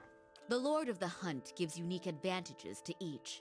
It's not for us to decide that some of them are worth less than others. Fair, I guess. Also, Sul has recently given birth to cubs. They're small now, but when they grow, they'll be the mightiest. They'll be mightier than either Sul or Awarenos. But if Sul is killed in combat, the bear will tear her young to shreds. Such is the way of the wild. Her legacy is too valuable to perish this way. If we truly want the mightiest of beasts in the maw, then her cubs must grow to maturity. What are you doing here with Sul? Defending the rightful champion of Galloway's maw. Awarenos' supporters would have her ousted in favor of a bear that isn't strong enough to come and seize this territory on his own. Alright. Oh, and there's the bear lair. Oh, Jesus. Is the bear really so big that it shakes the ground?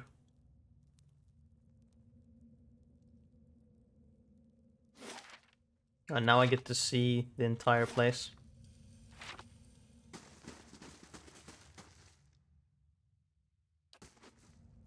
Do I have to pass through there? No, I don't. That will probably... It's unbearably large. Very funny. Yeah, passing through the vines leaves her open. I shouldn't do that immediately. Take a look at this.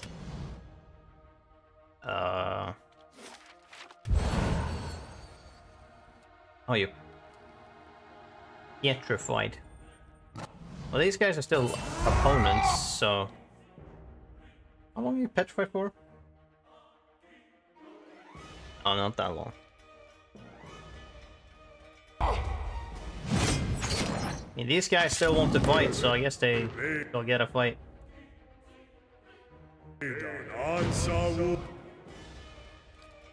Shoot her.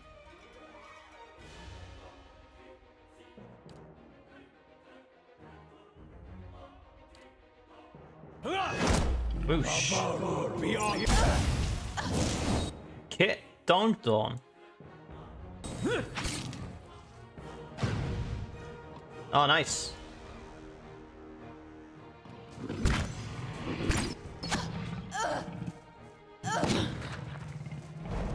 Oh, you're not getting... That's 3 for him now? Hey. Yes, hold on. Oh shit, you're healing. That's annoying. Leave it to me. Here we go.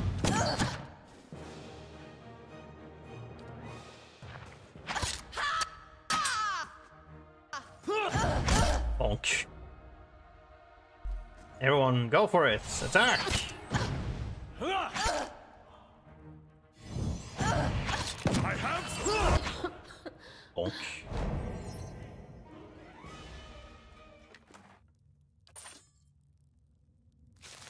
And that was 3, right? 5 is a total now. Of course. Fantastic. Let's go the other way.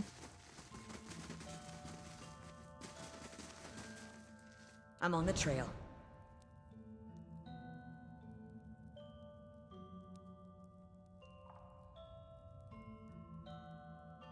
What's this, Itama? You know what, actually? These traps are so bad that I don't think I need to care. Necessarily. I mean, they do give me experience. Also, I think I can see them just with my eyes. Sup, guys? Come to see the great Oernos, Estramor? He's back from his hunt. Unlike that lioness, he doesn't stay cooped up in here for long. What are you doing here? We wait for the big confrontation, but the wait grows exhausting. While Sul hides in the back of the maw, Oernos is denied his victory, and we're all denied the champion we deserve. Why can't Oernos go and fight the lioness? Because she holes up at the back of the maw, surrounded by her pride and the natural hazards of this place. It's not the proper way to meet a challenger. She's got to come out and face Oernos to keep her claim. Anyway, her prime is past. Putting that old beast down would be a mercy at this point.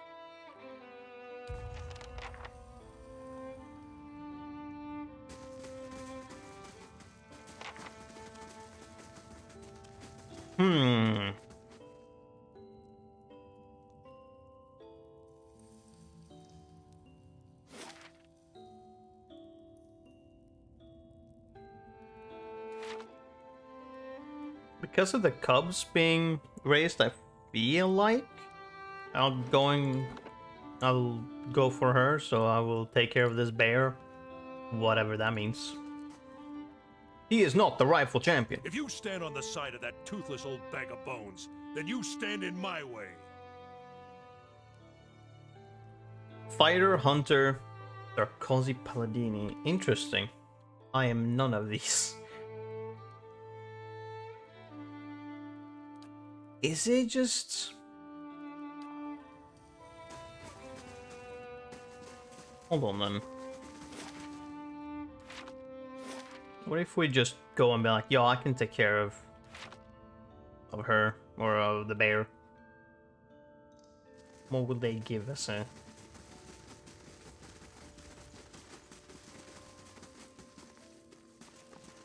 I may be patient, but good. That bear isn't nearly as strong as Einden and his followers think. If someone were to prove just how easily that bear can be killed, that would cure everyone of their delusions about it. Oh, okay, that's just... Okay, cool. Let's go and kill a bear.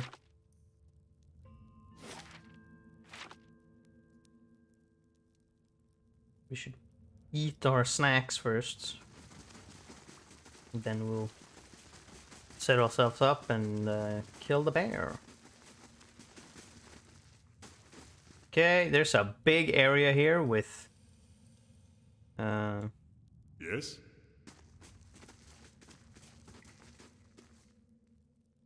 Keep them here.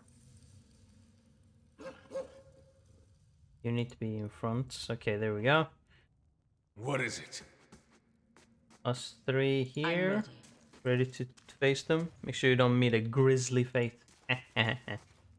Okay, everyone. Eat your foods.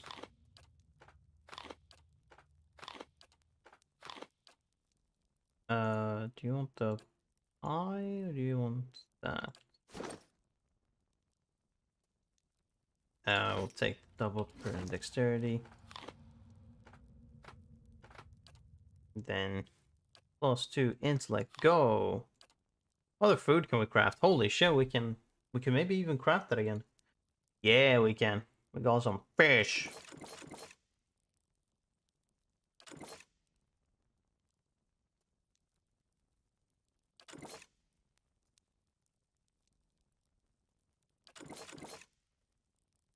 Hell yeah, look at this. Savory pie.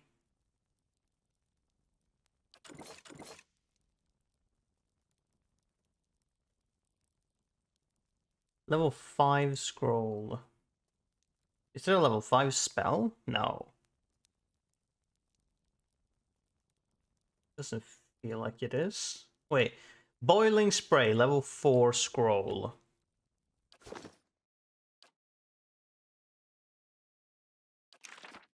Level...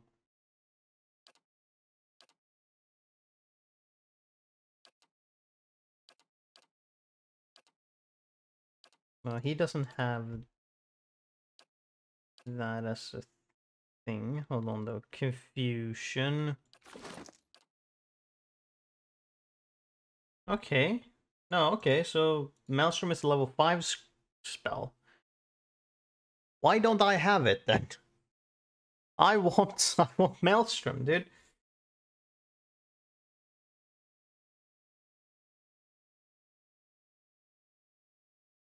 It would be great, but no. I'm not allowed that apparently. Okay. Any buffing potions we can give people?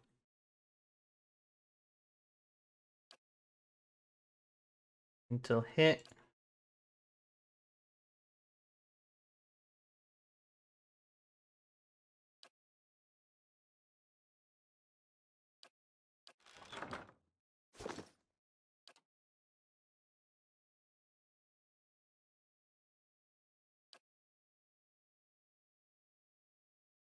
Yes? You want to speak with him? Okay, hold on. Go, save. I don't think we need to pull out all of our shit in order to win, but... If you stand on the side of that toothless... Try me. Okay, let's see. We got a bunch of shit going on here now.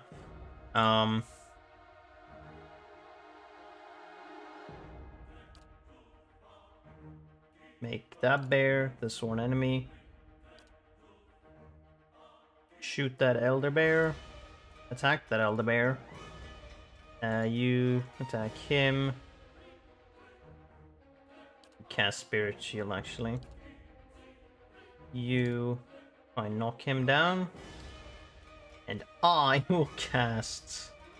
I can cast Relentless Storm and this will be... You know, I have 3 levels. I'm gonna cast Relentless Storm. No one is targeting me. Oh, this is so bad for them. Oh, they're gonna regret this really hard. Oh, there's another druid. I'm gonna take care of him afterwards. You see that? You see this frame that just happened? That was Relentless Storm. This is a channeling one that just keeps going. They will be smacked and stunned. Oh, the stun is like 3 seconds long. Every time. It's hilarious. They're gonna get donked on real hard. By just being around me. Okay, next up. We're gonna smack this guy. I'm gonna make sure that I can keep a track on how many phrases he has.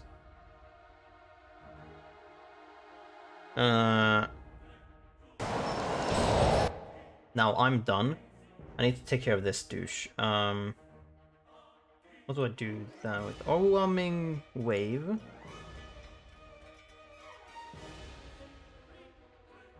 You do it like this.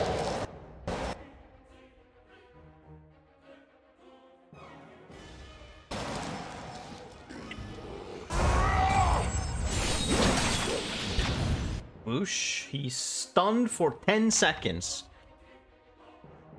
Highly unfortunate. Okay, that bear is dead. Attack this bear. Attack that bear. Shoot that bear. Oh, that's awareness. Okay, hold on. Before we do that, shoot that. No, keep shooting him. Okay, so Ernos is now close by me. Got it off. Gotcha. Have a good night. What next? Level 2.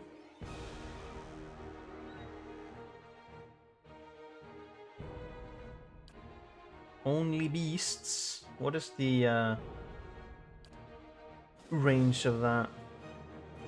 Oh, we can do that. Boom.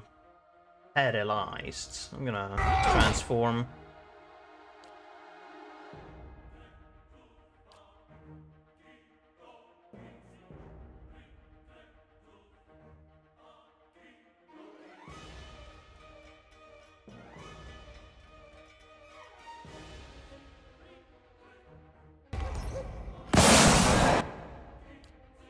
Mm-hmm.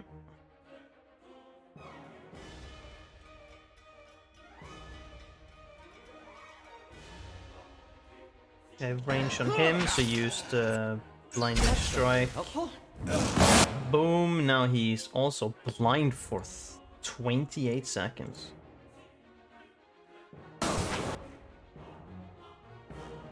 Cast that on all of them. Next up, Charm Beast. I could do that. Or let's cast this.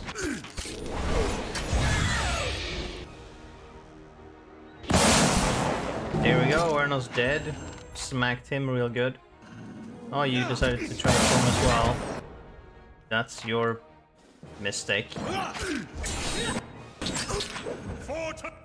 Nice, you charmed him. Fantastic.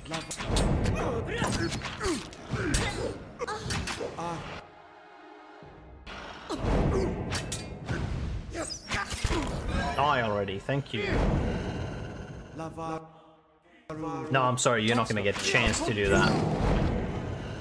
You're done. Yep. That's what happens.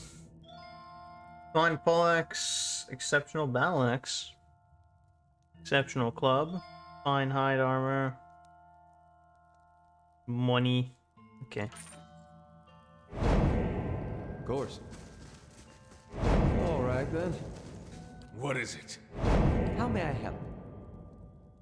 I didn't even use any large spells of from Alof. What is this like? Where does she get concentrated ground? What gives her that? My question.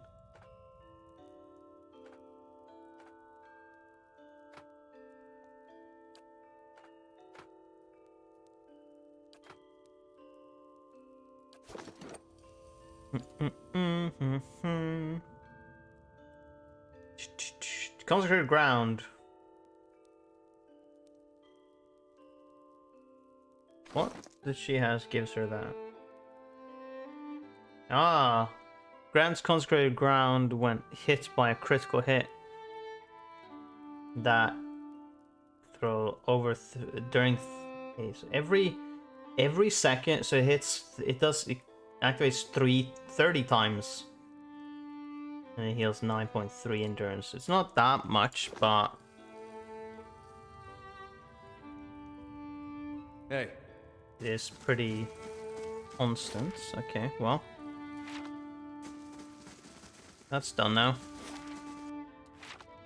Let's go.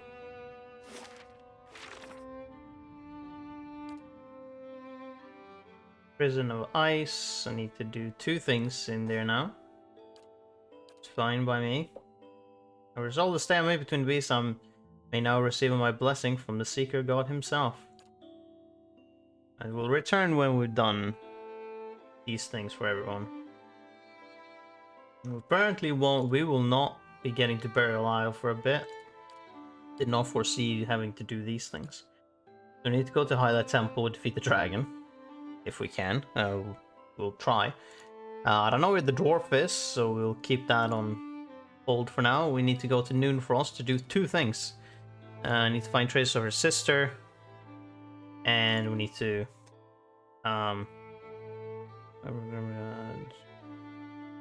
Who must know something about this place?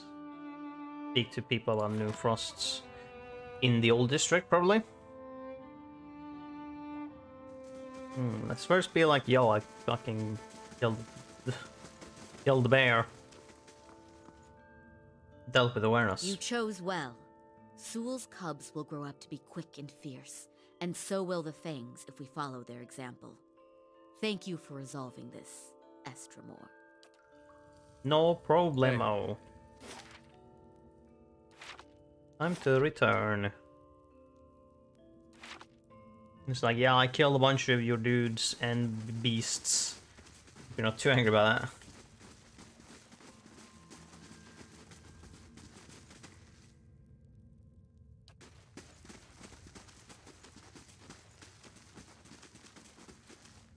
Oh yeah, that was...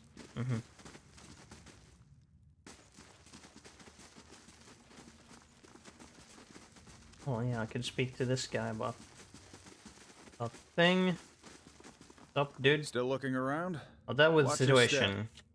And Sol remains champion.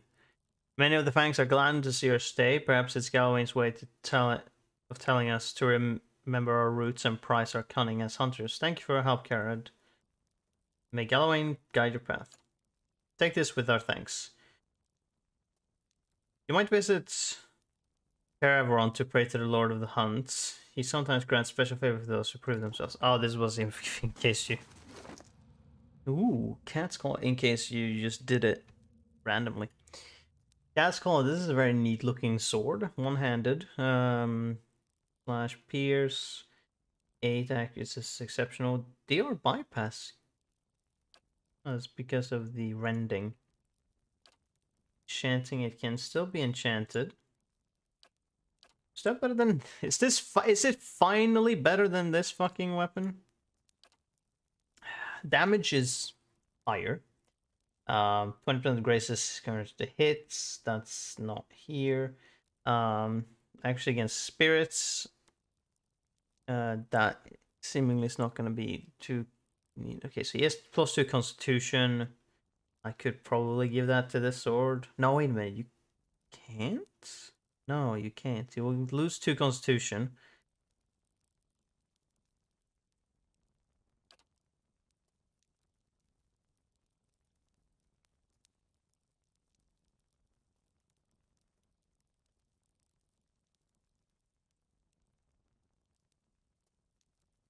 Interesting.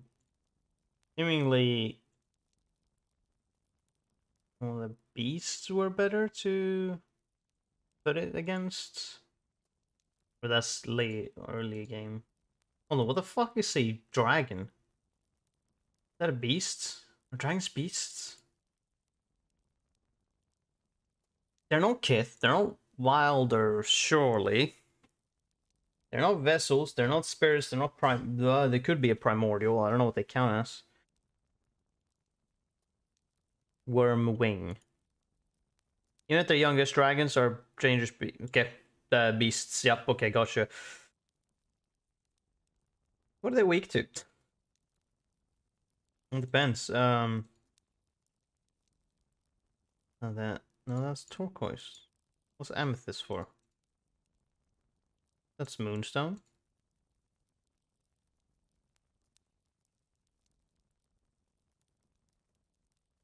Yeah, either way. So he will lose +2 constitution and the whatever the fuck that is. But just immediately, I think he has way higher accuracy there, yeah. Damage. Yeah, he loses a fair amount of HP and stuff. Does get more will because of the not -1. Certainly looks less cool because it's not burning and whatnot. But that's fine. We can give it freeze damage and do against beasts.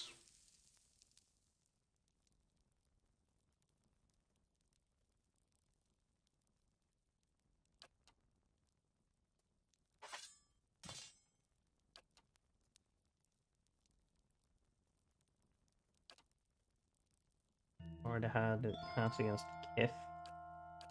Yeah, everyone's weapon have a thing, right?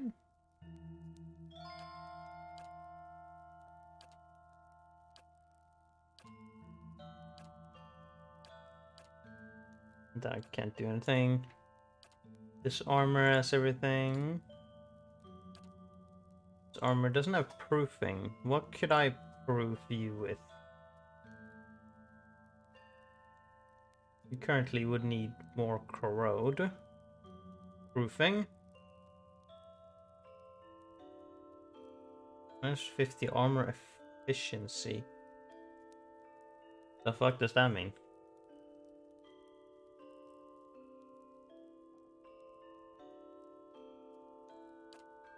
Either way, we can do corrode proof. Boom. Did we change the... Ah, we could upgrade it. That is fine. We can upgrade it to exceptional.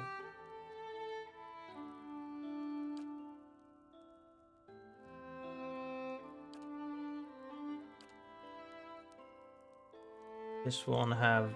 That's what it has. This can also be exceptional.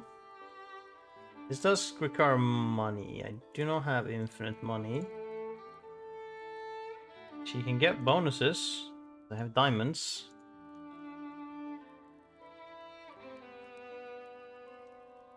What does she need?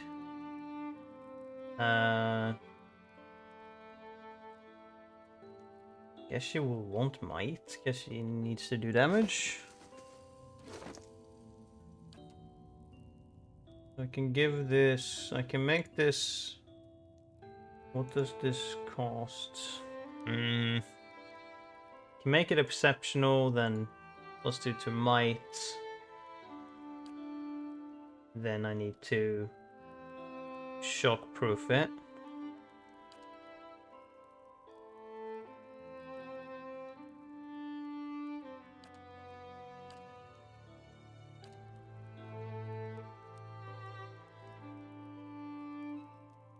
Yeah, god damn it.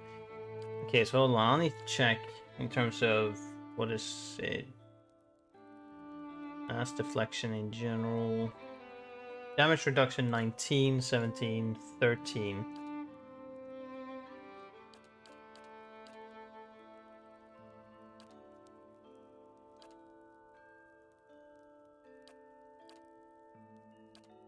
I can shockproof this. I can give her +2 might. Stick with that. I can make mine exceptional.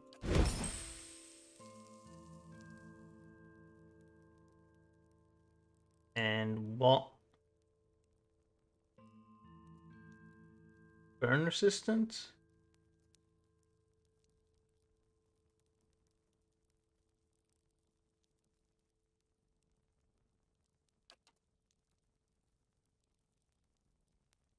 Burn proof or slash or crush proof.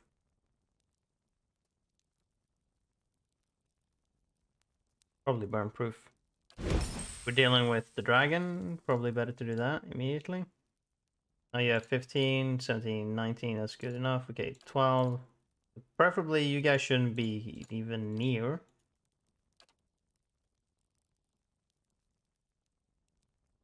Yeah, there we go. Yours can be upgraded to exceptional, which I can do twice. I have money to do it twice. I can make you exceptional as well. You already have stuff that I cannot get to be better.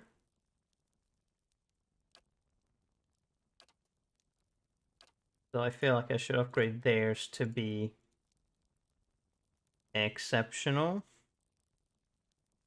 Yeah, let's do that.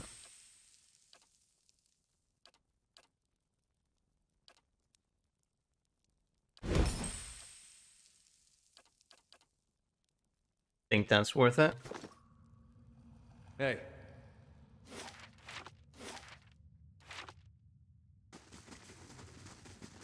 Think that should be plenty worth it.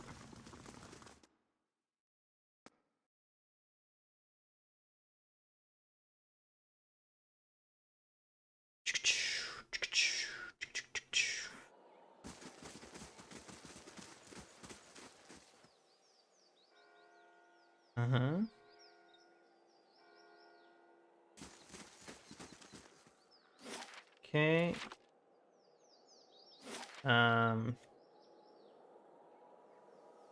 That's done. There's the dragon and the noon frost. Do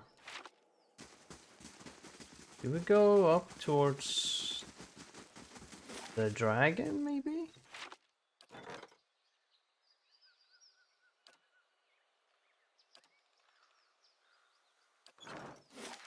We need to pass through North Well before we get to the temple.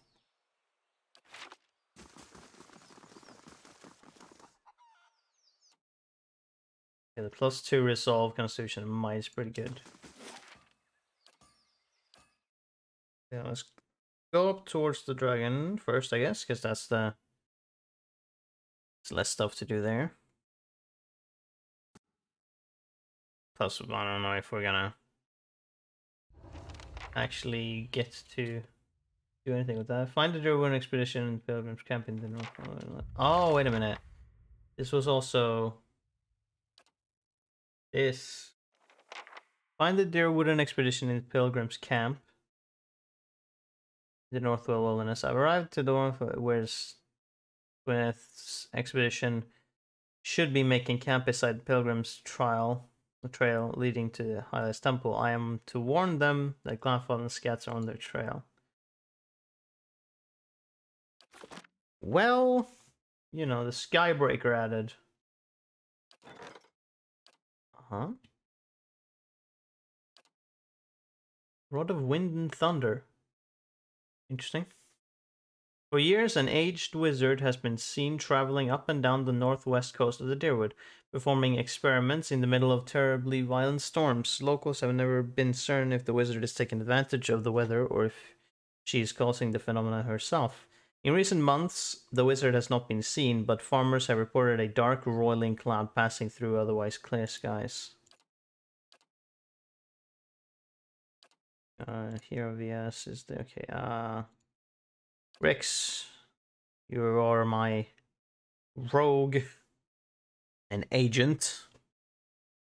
Figure out what the fuck's happening.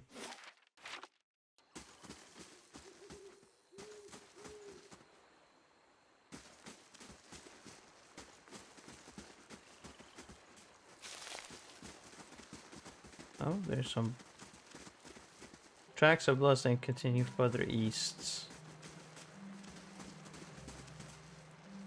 Despair. Okay. Where's this blood trail? A random boar. A young boar. Okay.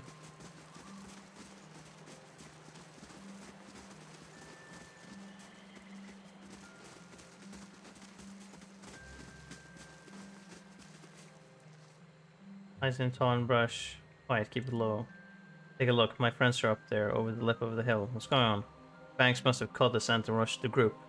Begins to turn her gloved fingers over her hair and stuffs. Some of my friends still alive, but the Fangs have them surrounded. The expedition, or what remains of it, has taken cover in some ruins above these cliffs. The Fangs must be toying with them, or letting them starve a bit before the next attack. We need to act, or they're good as dead. How did the Fangs get here? I cut a decoy path, set false campfires, and dusted over every footpath I could find. It didn't slow them much. I'll see what I can do. Maybe we can find a way around the Fangs. There's got to be another way up that ridge. Interest like my men, perhaps you could try talking to the Fangs? They might not think you're with us. Please help, I already have enough friends to bury.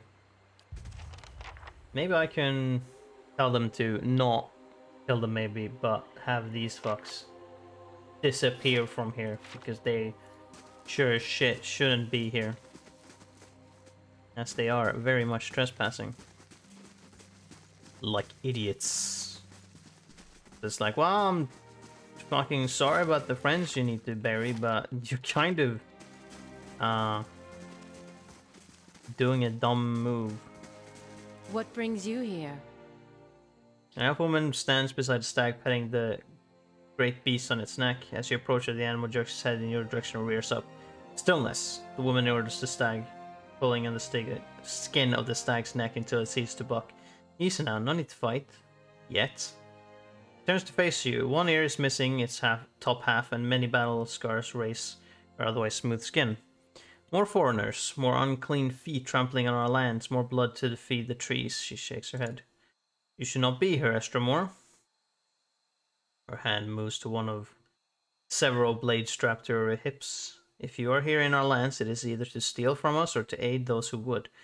She gestures to the north at the ruins of Engwithan buildings protruding from the underbrush. Deerwood and mercenaries, looters, can you hear their panicked whispers? Leave this place at once, or we will kill you when we finish with these Estramore.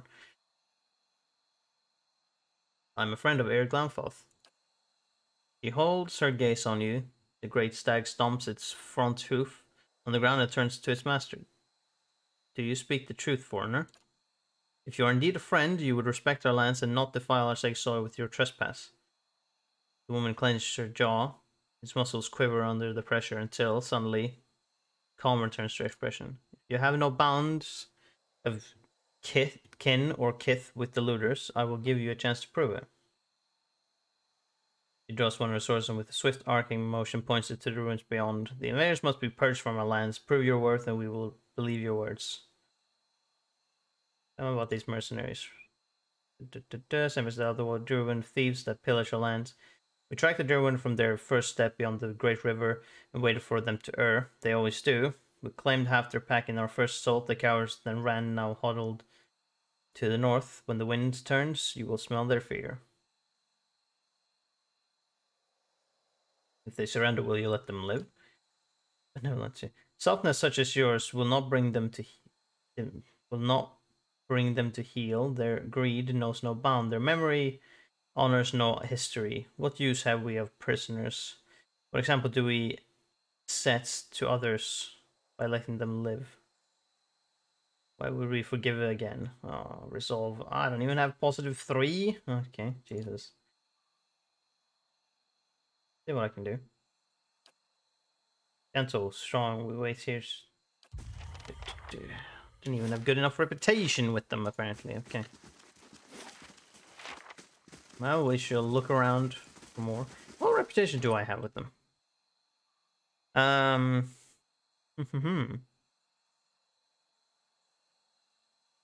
Faintly good.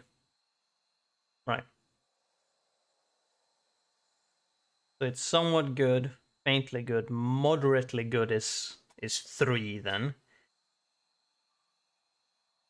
And yeah, somewhat faintly and then moderately and then there is more after that.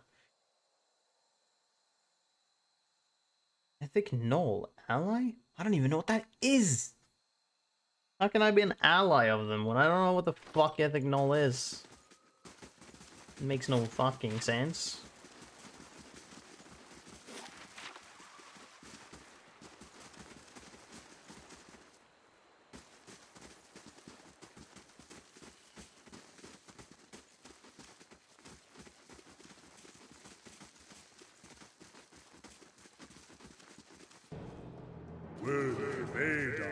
Yeah, I was gonna be like, one young bear? Oh, Jesus, you're fucking disintegrated. Yup.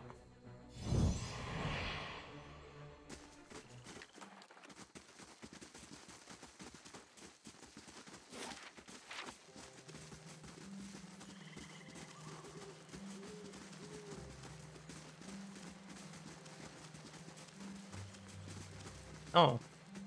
The fuck are you?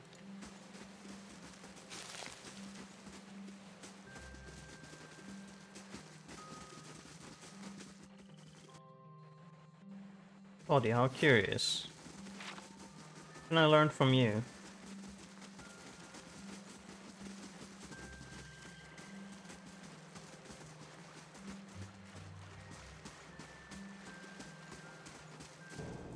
Oh no, a forest lurker.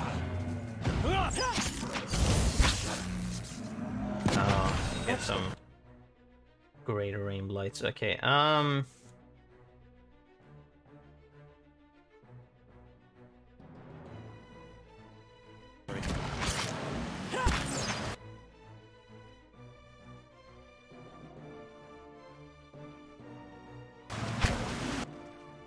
won't do much with that. Yes.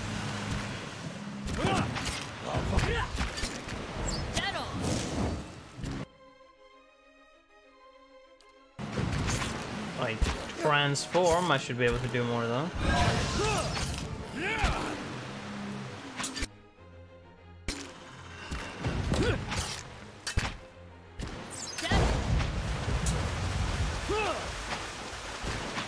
Okay, cool.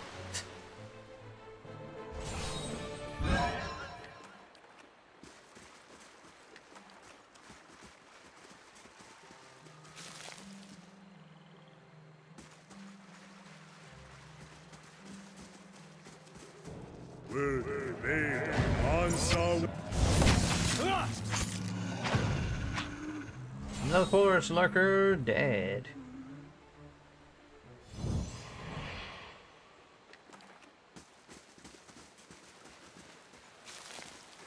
What do you suppose happened to him?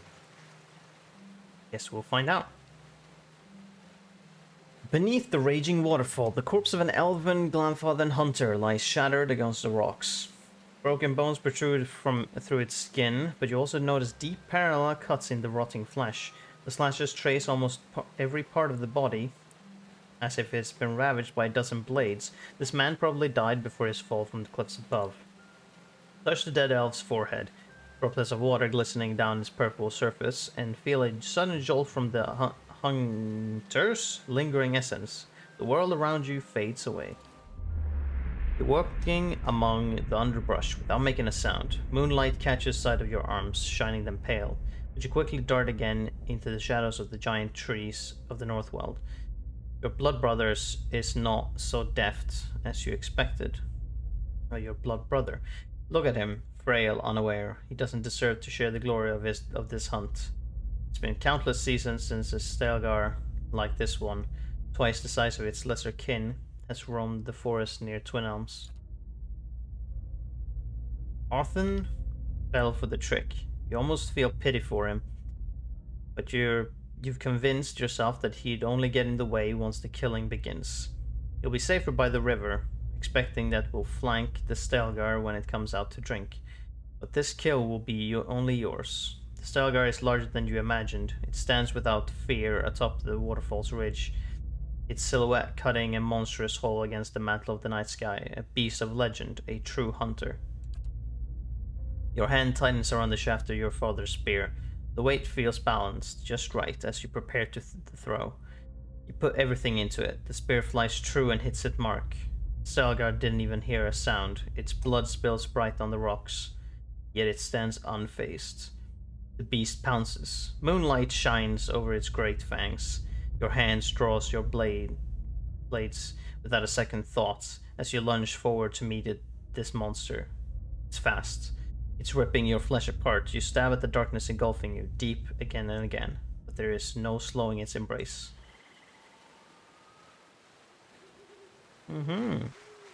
Hubris then, huh? That's what killed you. How unfortunate.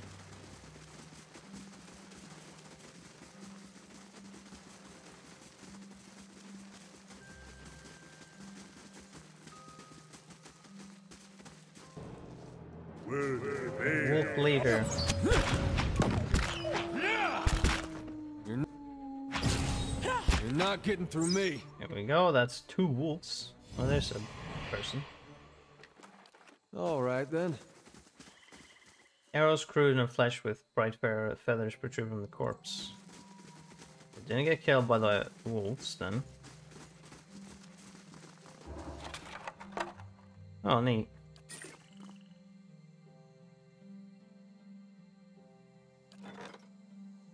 Gravias arrived in Gerora and successfully freed many slaves. Word is Solmar the Shackler is quite furious. Well, how unfortunate. For him, I couldn't give less of a shit.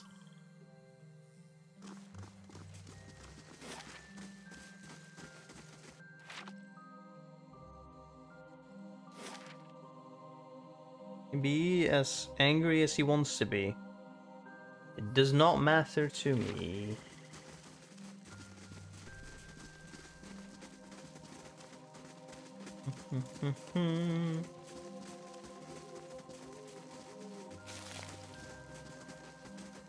Another antelope.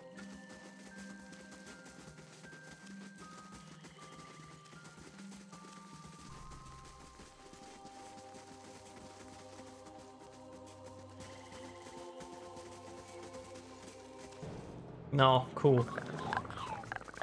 One of these douches. Okay, there's another one. Alright, time to... Great. He's dominated. Yeah, need to deal with these real quick.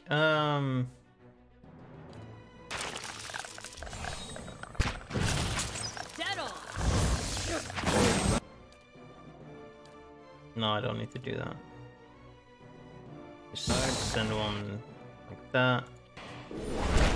That's it! Okay.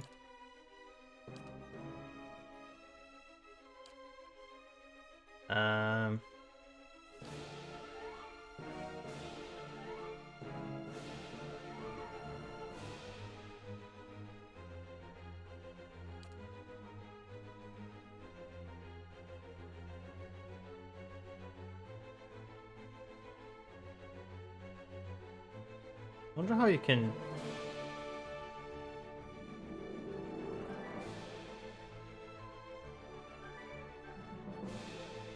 determine the angles easier. Oh, it's because it always wants to face like that.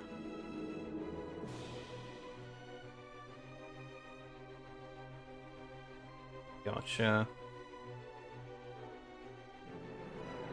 I need to kill the dragon. Alright. Rush is good. Good. I can't see him. You move over here then. Yes, good, nice. Alright.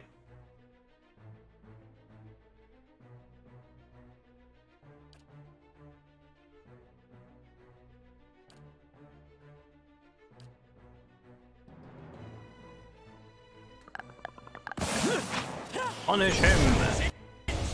Fantastic.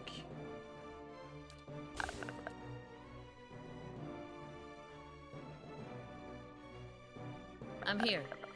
So much for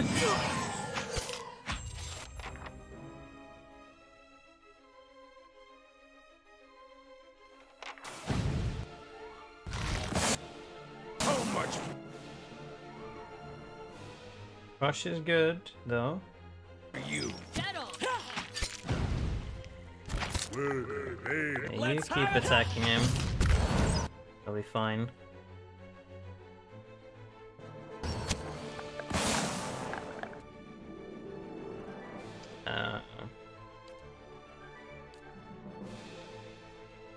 Petrified. Following your lead. Let's end this. Boom. Aye. Hey, you did Shall deal turn with this him. one. I shall deal with this one. Ready, Watcher. My bow's ready. Hey, not getting through me. There we go. Hey. Dealt with.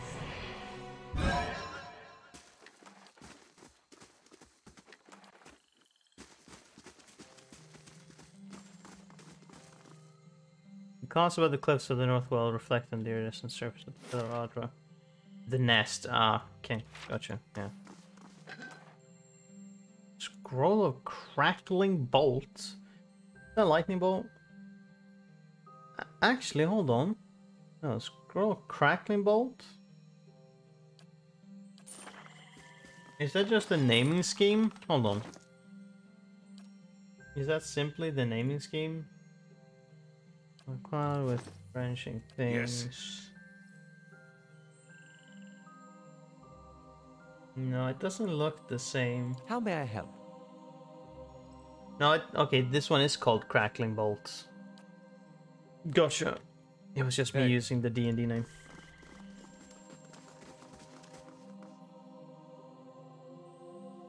Okay, hold on. That's a special thing to actually get to the nest, so to speak. Before we do that, we should keep looking around.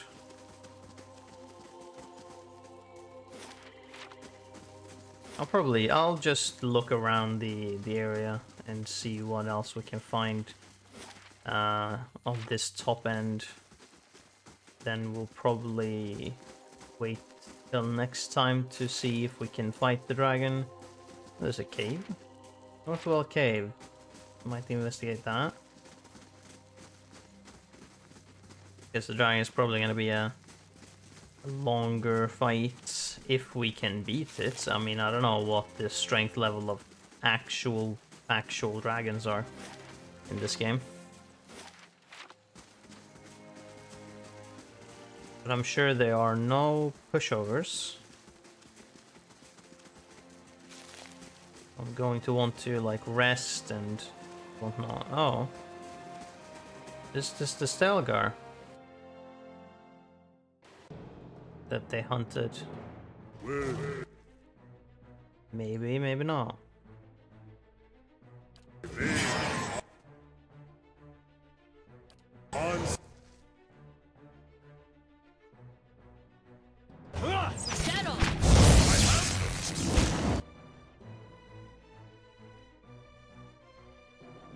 How may I help?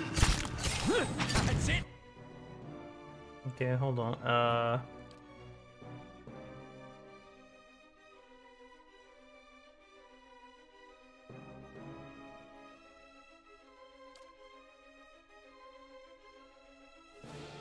Let's eat some like that doesn't have a foe.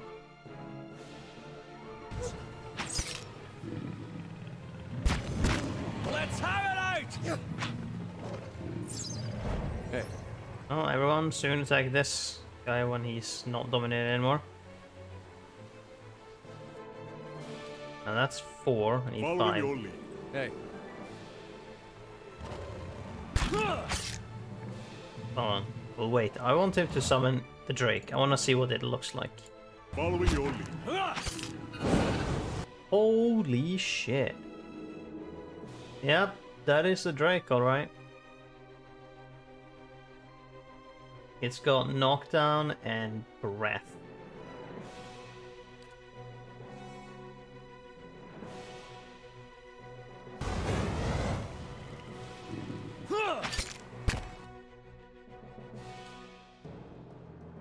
Oh, that's everyone, and that's of course everyone. Hey. All right then. I'm ready. No, lame. Hold on, I want to see what this looks like.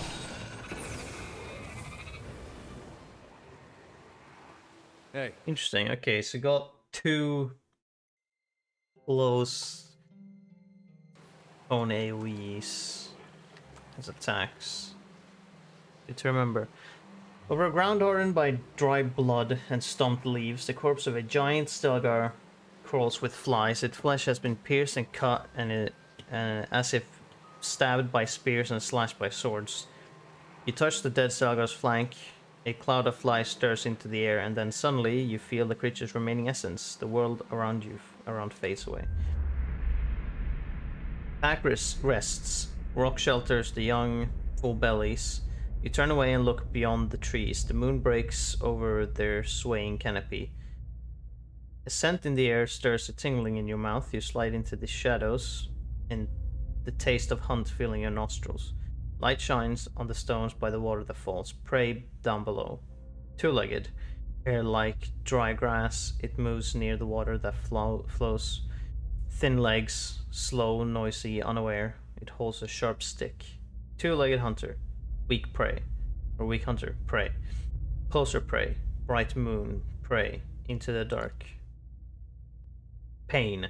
Pain on your side. A sharp stick pokes out of your flank. You roar and shake it. It snaps, breaking on the stones. Wet stones, your blood. Leaves rustle, you look. Another two-legged another hunter. Thick legs, silent steps, striped face. Strong hunter. Enemy. You leap, aiming at its neck. It moves fast. Your claws find flesh, ripping it deep, ripping it down. Wet leaves, two-legged blood. It howls, it bites back, long claws cut through the air. They slash at your flesh, more pain, sharp pain. You strike, it strikes. Hot blood on your claws, hot cuts on your chest, the world goes red. Your strength fails, you can't breathe. The two-legged hunter looks down. Wet ground, our blood, sharp stick above its head, bright moon above its head. Strong hunter, the world goes dark. All right then. Oh, so he killed the thing and then died afterwards. Gotcha. Fight me, bitches. Alright. What is it? Blind them. That blinded. Ah, dude. Okay.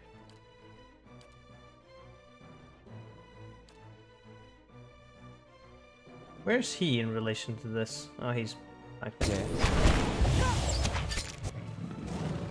Holy crap. Okay, these guys are dying real quick. How may I help? Pointy stick, go! That's it!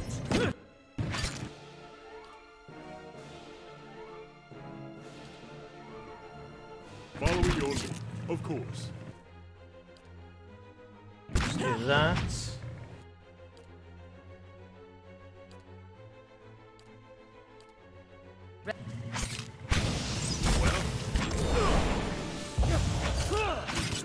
Following your tail ends here. Bam.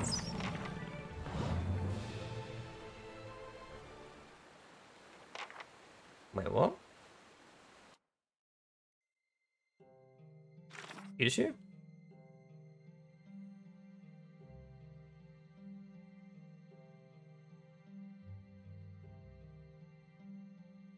Oh, that's a oh, that was a thing I could do? Okay. I'm ready. Hey, Oh, is that the cave they're in, of maybe? course. Is that the cave? It might be the cave that they're inside.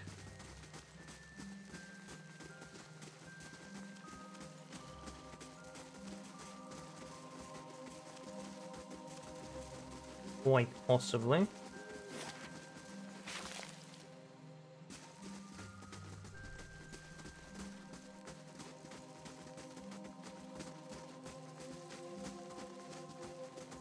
Nope, these are the ones. Esmar.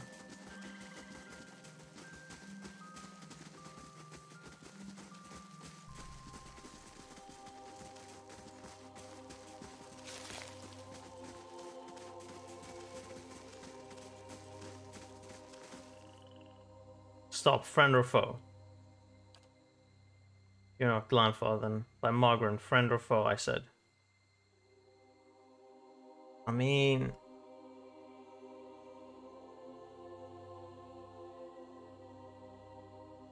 Yeah, well, I'm kind of, yeah, kind of. I'm a friend.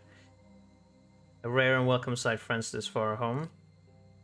Look at us, hiding in the rocks and holding in our guts. The fangs that have blooded us and now they're trapped. Yeah, you should fucking go.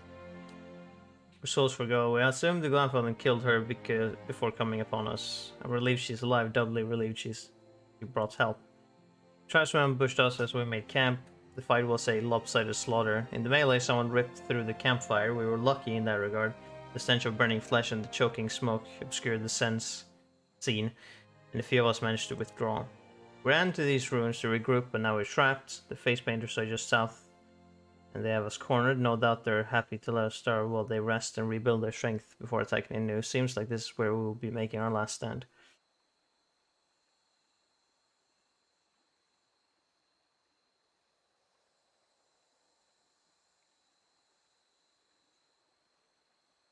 Is this a jab at them? Focusing on the positive. This is for my son, for when he's old enough to trust. Okay. Once we can leave north, we could run the way. Must maybe evade the Glanfallons if we're quick, but we spotted a pack of Stelgar up there. Given the options, I'd rather some face paint kill me right quick than die slowly by but to a feral cat. I've cleared it. Those won't trouble you. All of them? Yeah, that boys. Looks like we got away. Get to it. Get out. And ignore anything that you came here to do. Because Jesus fuck.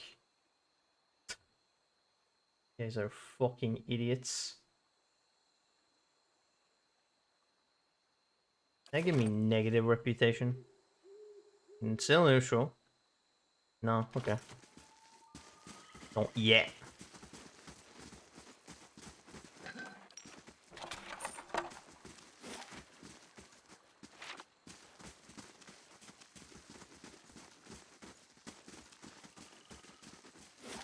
I don't know why they will. Get a mission for it. Oh, sure. Well, okay then. I don't know necessarily how strong you guys will be, but I'll make sure that you cannot do fucking anything.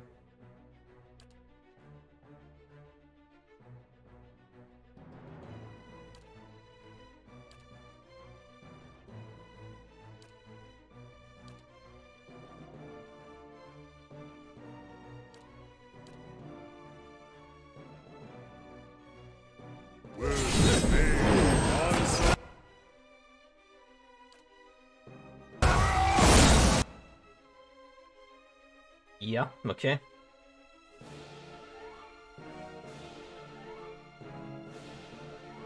Then, how about this, huh?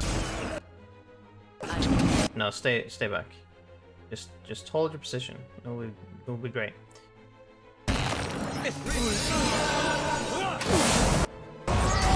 Full of fire, let's go. Now you can fight.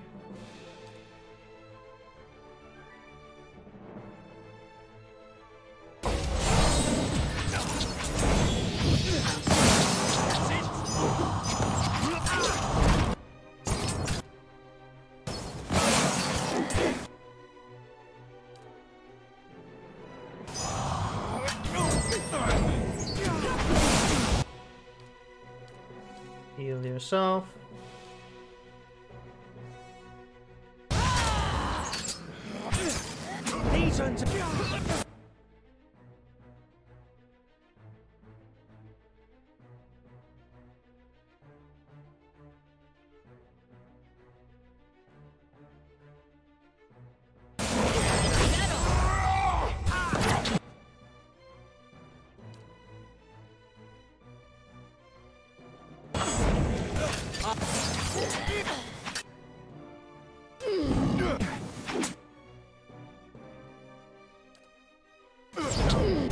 You down, I guess? Okay. Fantastic. Smack.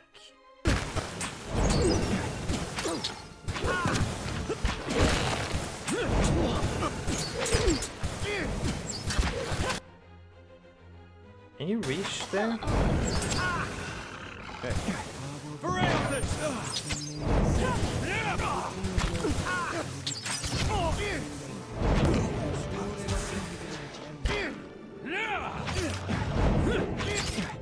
There you go.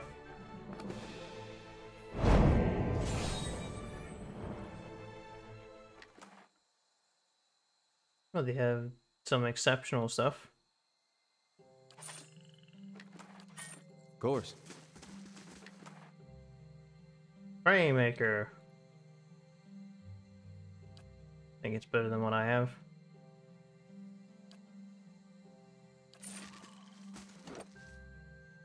Bangs are still neutral. Well, Helms didn't give a shit. Okay, gotcha. Good. Hey. I mean, also the fact that they don't necessarily know that it was me, so... You guys are really lucky. If we chant your name back in the gift, everyone will know what you've done for us. But you're type to serve more than just praise coin weaponry. What does that mean?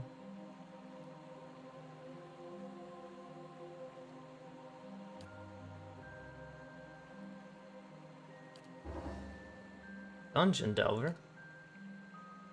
They started way in late. What's that? Do? What is that?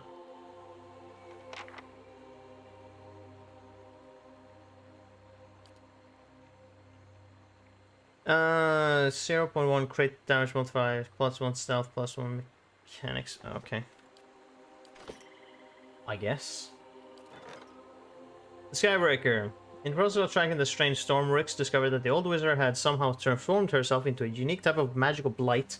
In this storm-like form, she had continued to float around above the Deerwood, unable to shift back into her original elf body. Rix was able to arduously communicate with her by observing a confusing series of thunderclaps and lightning strikes. The wizard directed Rix to her laboratory in the outskirts of Gilded Vale. After performing a small series of simple operations in the lab, Rix was able to return the grateful wizard to her natural form. In gratitude, she gave Rix a storm-generating rod. Pierce and slash. Thunder rolled like waves in black seas. Oh. And wait, return. No, this is the level 3 spell. And okay, this is an interesting weapon. For sure. Lost money to bandits, got the Earl, collected that, earned pretty good.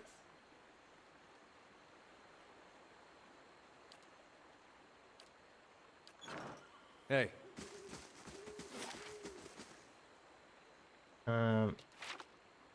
What I will do,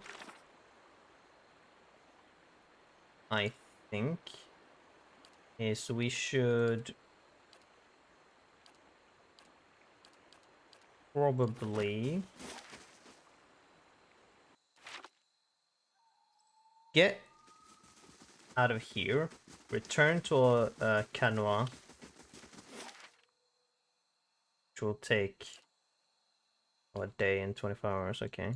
Return there, heal up, whatnot, and then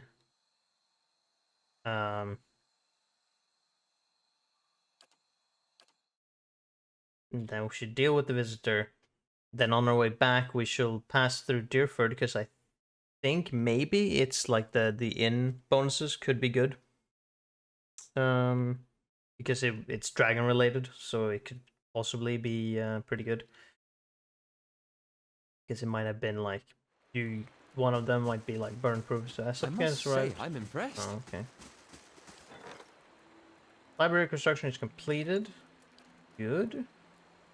We can go for the next one, training ground, or that gives more things, so yeah. Fine. Okay. Sure, we send an escort. Oh no, let's go, you're the escort. Hey. Also, we need to collect shit from our treasury.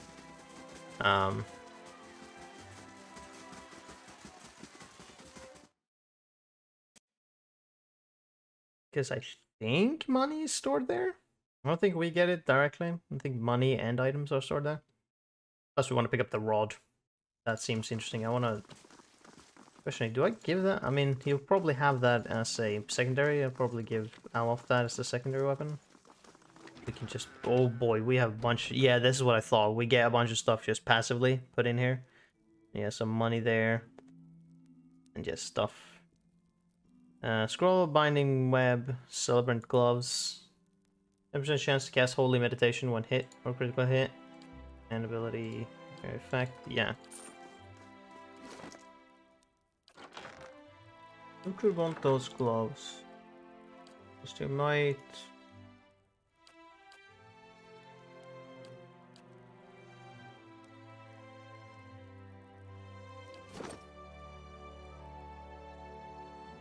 Go 15 perception.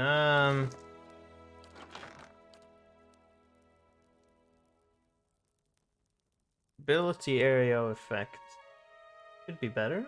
I wonder if that affects his like chanter range.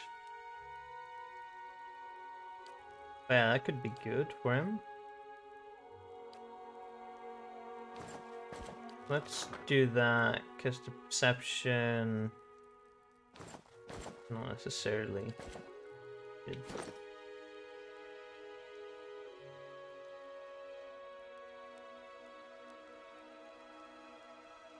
Does this have any other like perception things?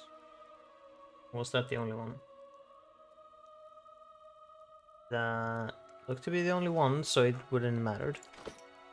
Or like that it actually got affected anyways.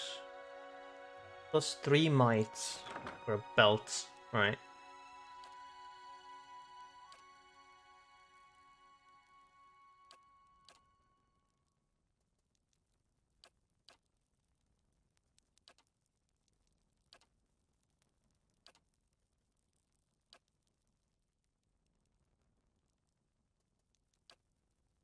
can get rid of that. What belts do we have? We got Pierce and Slash reduction, but if we give her +3 in might, maybe make her that much better.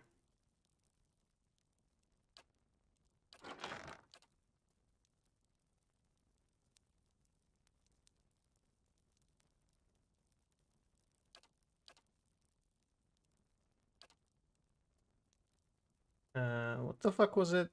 Other that I got? I got the rod, and then I got another thing.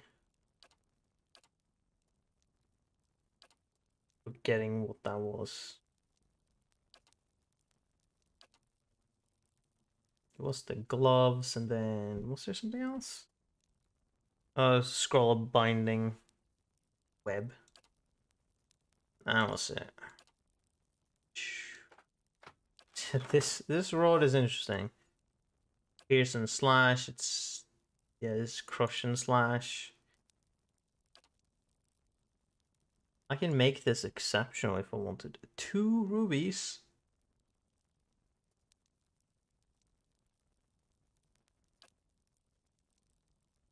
It has Crush and Push and Stun on it potentially. It has Returning Storm on it, which is ridiculous. And then this faux target, which is interesting. It's still a target. Increase damage, strength of damage is crushed, bypass movement speed. Huh. Oof, oof, oof, oof. Very strong indeed.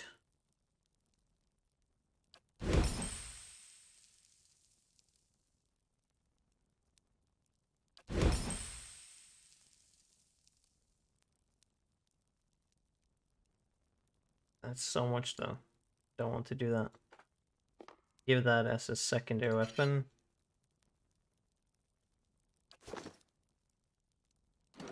What do you currently have actually with this? 9 out of 15.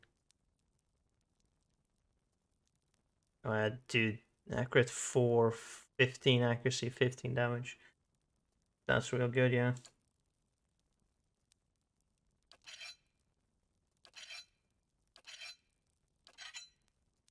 The accuracy is drastic, it's 11 extra. Just a little less damage. But it's the Yes? yeah. No, wait a minute. Yeah, it's these he gets access to. Returning Storm, Well, that would be the level 3, right? Yeah. And this is Relentless Storm. Yes? He has access to this. Yeah, that's a target spell. Then the Returning Storm, which could be real good. Yeah, also against the dragon, we want to do Recall Agony. 30% of all damage reapplied over 16.8 seconds. Which, yeah. Activate that Following as your we've lead.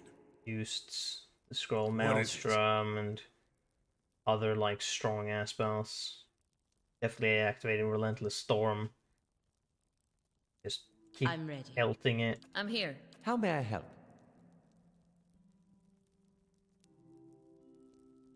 I mean, this way can get stuck if it's not immune to stuck, that is. Very likely.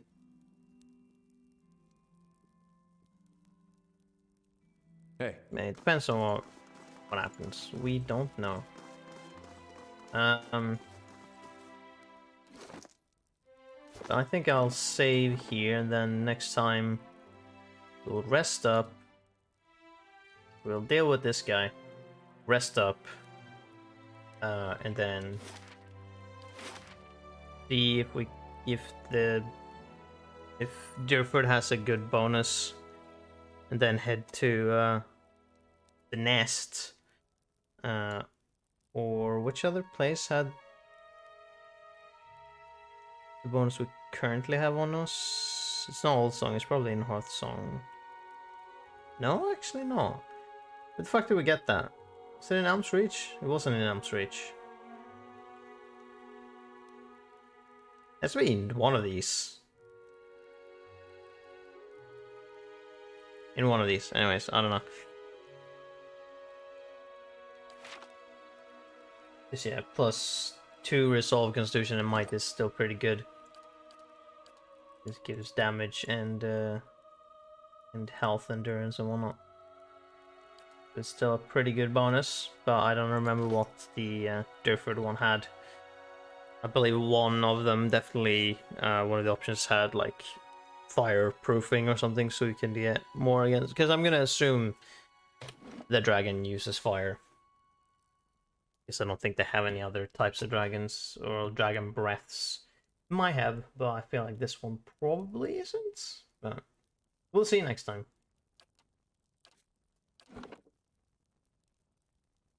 Make sure that I actually have great hole. Yep, good.